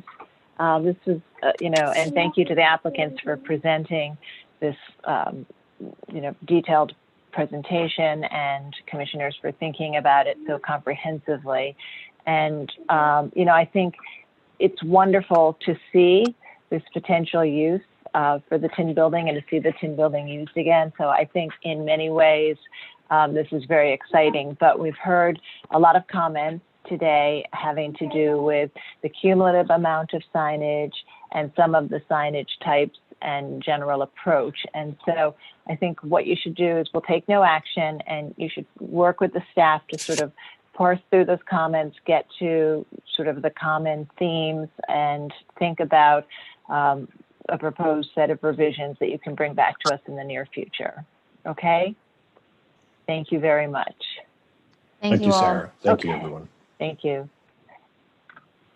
All right, so that concludes our morning session. We're going to take a lunch break now for 30 minutes. And commissioners, you can just turn your audio and video off, and we'll ask all attendees in the meeting to voluntarily leave the meeting so that we can lock it and then let you back in at 1:30.